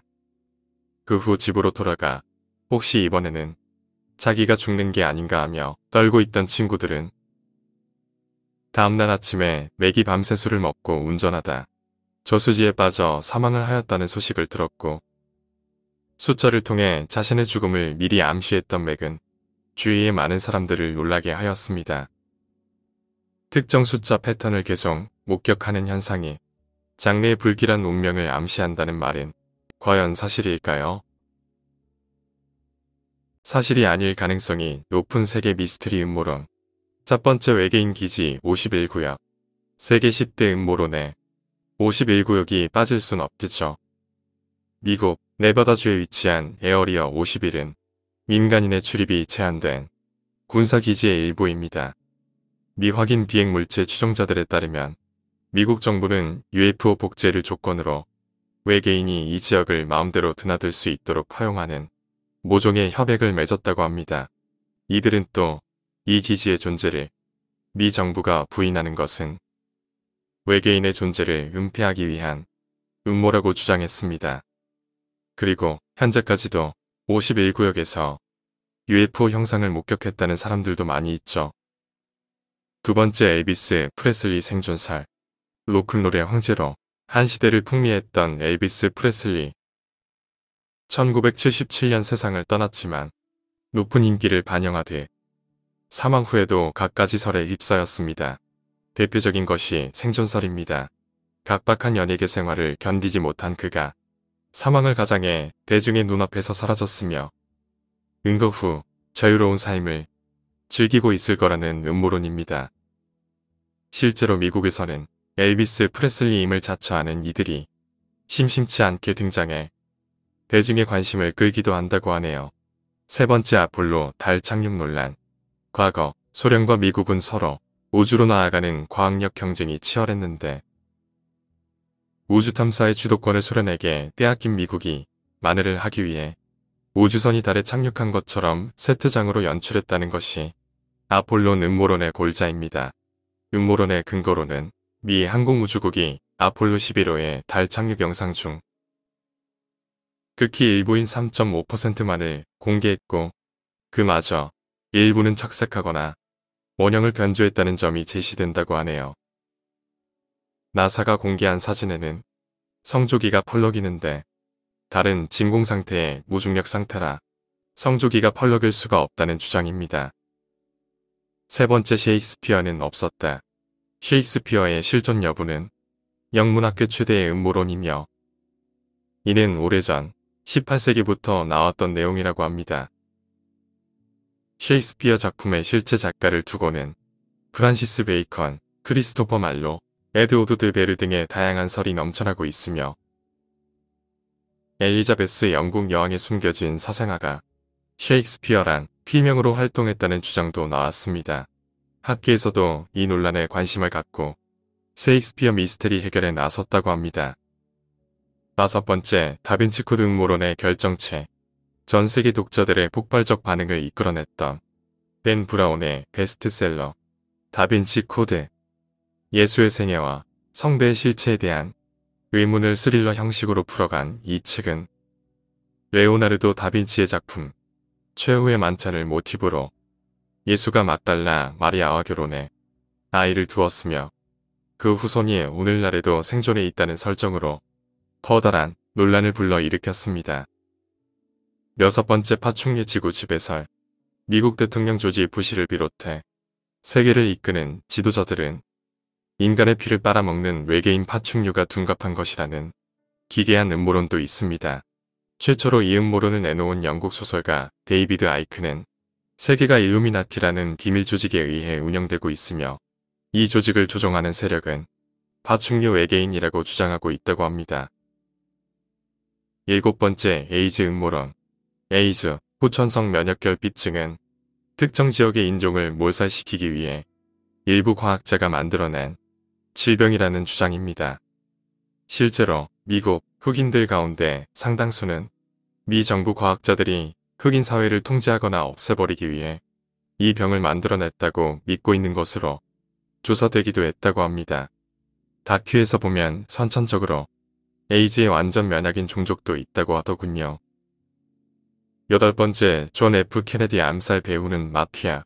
지난 1963년 발생한 존 F. 케네디 대통령 암살 사건은 당시 케네디 대통령에게 총구를 겨눴던 리 하비 오스왈드의 단독 범행으로 결론났으나 세간에서는 암살 배후가 마피아라는 음모론이 끊임없이 제기됐습니다. 최근에는 오스왈드와 그를 암살한 잭 루비의 대화 녹취록이 공개돼 케네디 암살 음모설을 둘러싼 논란이 다시 불거졌습니다. 9번째, 왕실 다이애나 암살설. 1997년 교통사고로 사망한 다이애나 전 영국 왕세자비의 서인심의회가 영국에서 진행되고 있는 가운데 다이애나의 죽음을 둘러싼 음모론이 난무하고 있습니다. 대표적인 것이 영국 왕실의 다이애나 암살설입니다. 사고 차량에 동승했던 다이애나의 연인 도디 알파헤드의 아버지 모하메드 알파헤드는 다이애나가 당시 도디의 아이를 임신하고 있었기 때문에 엘리자베스 2세 여왕의 부군인 필립 공이 MI6 등 영국 정보기관 요원들을 동원해 이들을 암살했다고 주장해오고 있습니다. 소년의 사체가 박스 안에서 발견된 미스테리 사건. 1957년 미국의 필라델피아의 한 시골길 부근 지역에 거주하는 어떤 남성이 길가에 큰 박스가 버려져 있는 것을 발견합니다. 그는 무심코 그 박스를 들췄는데 박스의 안에는 한 소년이 죽은 채로 담겨 있었습니다. 하지만 남자는 겁에 질려서 신고조차 하지 않고 그 자리에서 도망을 쳤습니다. 며칠 뒤에 프레드릭이라는 대학생이 그 소년의 시체를 발견하고 경찰에 알립니다. 신고를 받고 다음날 오전 10시에 신고받은 경찰들은 현장에 출동하게 됩니다. 현장에 도착한 경찰들은 이 박스 안에 아이의 시체를 보고 바로 조사에 착수하게 됩니다. 아이는 약 4에서 5세로 추정, 102cm 정도의 신장에 몸무게는 13kg, 백인의 파란색 눈. 시체의 상태로 봐선 아이는 그냥 평범한 아이보다 훨씬 왜소한 편이었습니다. 손톱과 발톱이 모두 깔끔하게 정리되어 있었고 밝은 갈색의 머리는 방금이라도 이발을 한 것 같아 보였습니다. 하지만 남자아이의 시체에서는 몸 전신에 여러 개의 멍이 발견되었고 사인은 두부 외상, 머리에 충격을 받아서 사망한 것으로 밝혀졌습니다. 이런 이유들을 종합해 보았는데 이 아이는 죽기 직전까지 학대를 당했지만 이상하게 상태가 너무 깔끔하다는 것이었죠. 학대를 당했지만 위생 상태가 깔끔하다. 수상쩍은 부분이 느껴졌습니다. 처음 수사에 들어갔을 당시 필라델피아 경찰들은 이 사건이 금방 풀릴 것이라고 자신했습니다. 그 이유는 일단 시체가 부패가 되기 전에 발견이 되었고 시골이다 보니 인구수가 적어서 아이의 신원을 확보하는 것은 그리 오랜 시간이 걸리지 않기 때문이죠. 하지만 경찰들은 아이의 신원을 밝히는데 실패하고 말았습니다. 아이의 지문을 가지고 필라델피아의 온갖 병원을 조사했지만 모두 진료 기록이 전혀 없다는 것이며 아이의 포경수술 자국을 가지고 지역 의사들에게 조사를 벌였지만 아무 성과를 거두지 못합니다. 게다가 이 아이의 시체가 박스에 담긴 채로 길바닥에 버려지던 당시의 목격자조차 단 한 명도 없었던 것이죠.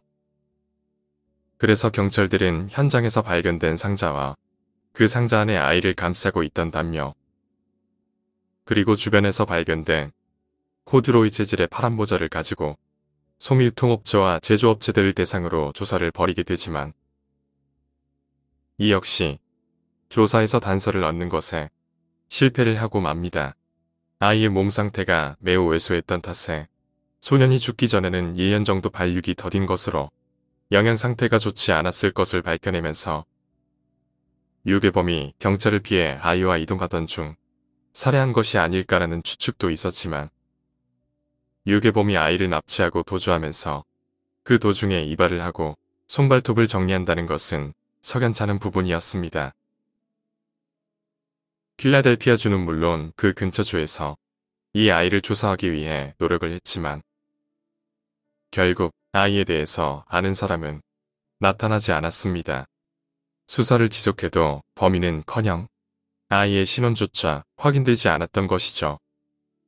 경찰들은 이 미스테리 사건에 두 가지 가설을 세우게 되는데 첫 번째, 소년은 현장 근처에 있던 양육시설에서 길러진 아이다. 경찰은 수사 도중 현장 근처 양육시설에서 소년의 시신을 덮고 있던 담요가 빨래 건조대에 걸려있는 것을 발견하고 집중 수사를 하지만 이 역시 DNA 감식 결과 소년과 양육시설 일가는 전혀 아무런 관계가 없는 것으로 밝혀지면서 다시 미스테리 사건으로 빠지게 됩니다. 두 번째, 소년은 입양한 양어머니에 의해 살해된 것이다. 어느 날 경찰 앞으로 자신을 M이라고 밝힌 여성이 증언을 합니다. 사실 그 소년은 자신의 어머니가 입양한 아이이며 평소 학대를 즐겼던 그녀가 학대 끝에 소년을 살해했다는 것입니다. 이 M이라는 여자의 증언은 상당 부분 실제 사실과 일치하였고 경찰도 본격적으로 조사를 시작하였으나 두 가지 이유에서 그녀가 범인이 아니라는 결론이 나옵니다. 첫 번째, M이라는 여자는 정신분열 환자다. 두 번째, M의 옆집 이웃이 증언한 결과 M의 집에는 부모녀 이외에 아무도 살지 않았다는 것입니다.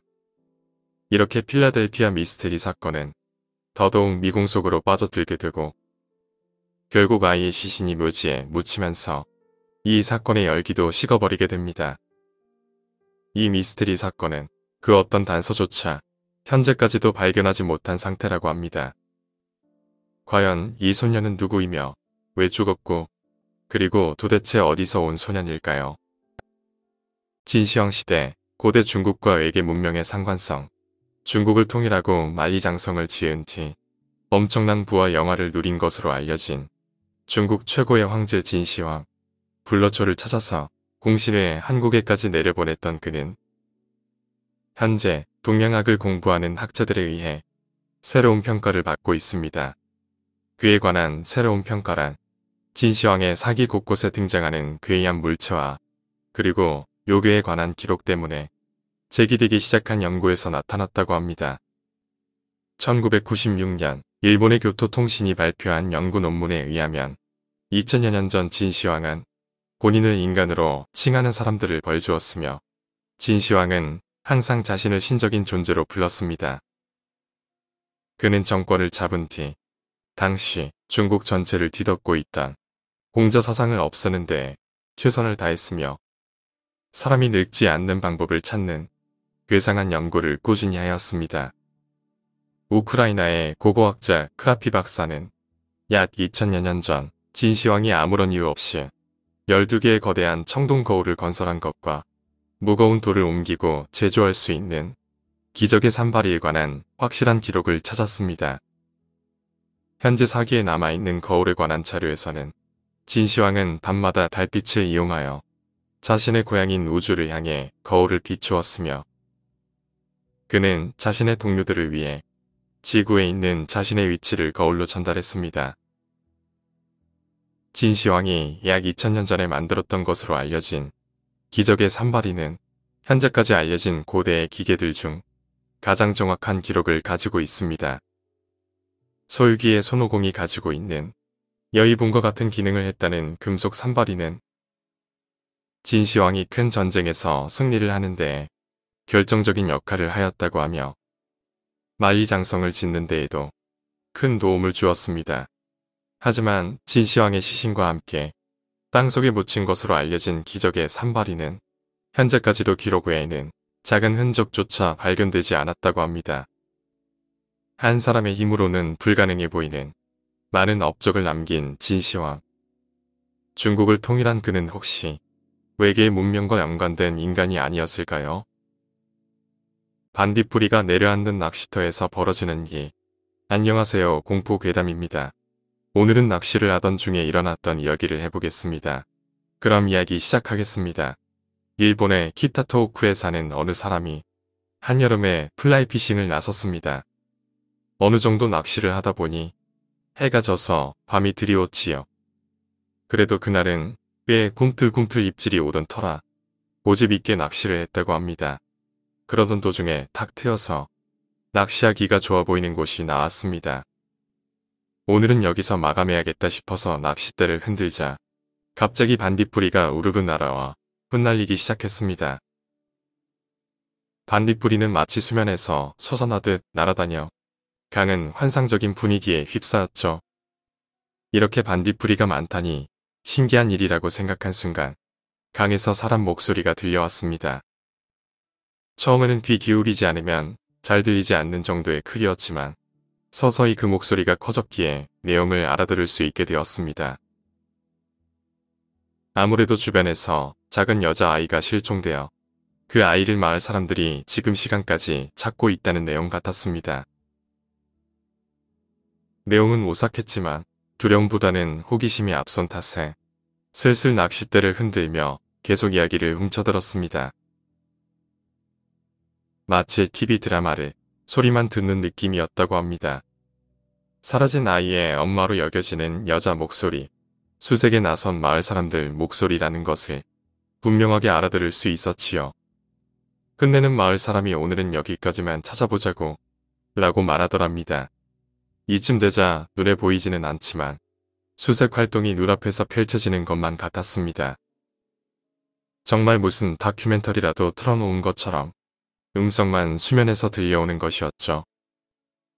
너무나도 리얼한 대화가 수면에서 들려오자 마침내 겁에 질린 그 사람은 수면을 향해 소리쳤습니다.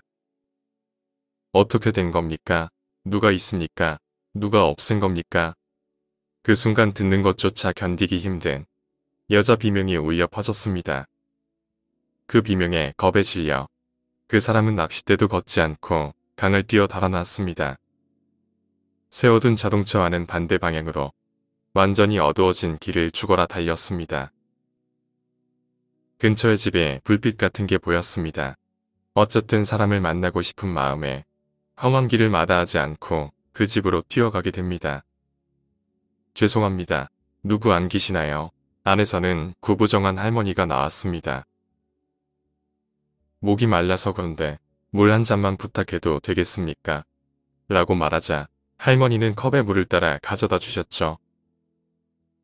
거기다 한 잔 더 달라고 염치 없이 또 부탁했던 모양입니다. 물을 2잔이나 마시니 마음도 좀 진정이 되었습니다. 할머니는 무슨 일이 있었나 하고 물었습니다. 그 사람은 실례를 끼쳐서 죄송하다고 말하면서도 방금 일어난 일을 횡설수설 설명했습니다. 그러자 할머니는 웃어 넘기기는커녕 침통한 표정이 되어 눈을 꼭 감았습니다. 또 반딧불이가 나왔는가 서글프게 중얼거리더랍니다. 할머니 말에 따르면 옛날에 그 강가에는 다른 현에서 이사왔던 일가가 집을 짓고 살았다고 합니다. 그 집은 다른 사람들이 부러워할 정도로 단란했는데 부모와 3살 난 외동딸이 함께 살았습니다. 어느 날 그 집 딸이 놀러 나갔다가 실종되었고 마을 사람들은 부모를 도와서 필사적으로 수색에 나섰지요. 그 마을에서는 가끔 그렇게 실종자가 나오면 대부분 강에서 죽은 채로 발견되었다고 합니다. 저녁 때가 되어도 여자아이를 찾지 못하자 마을 사람들은 절망적인 기분으로 강을 헤매기 시작했습니다.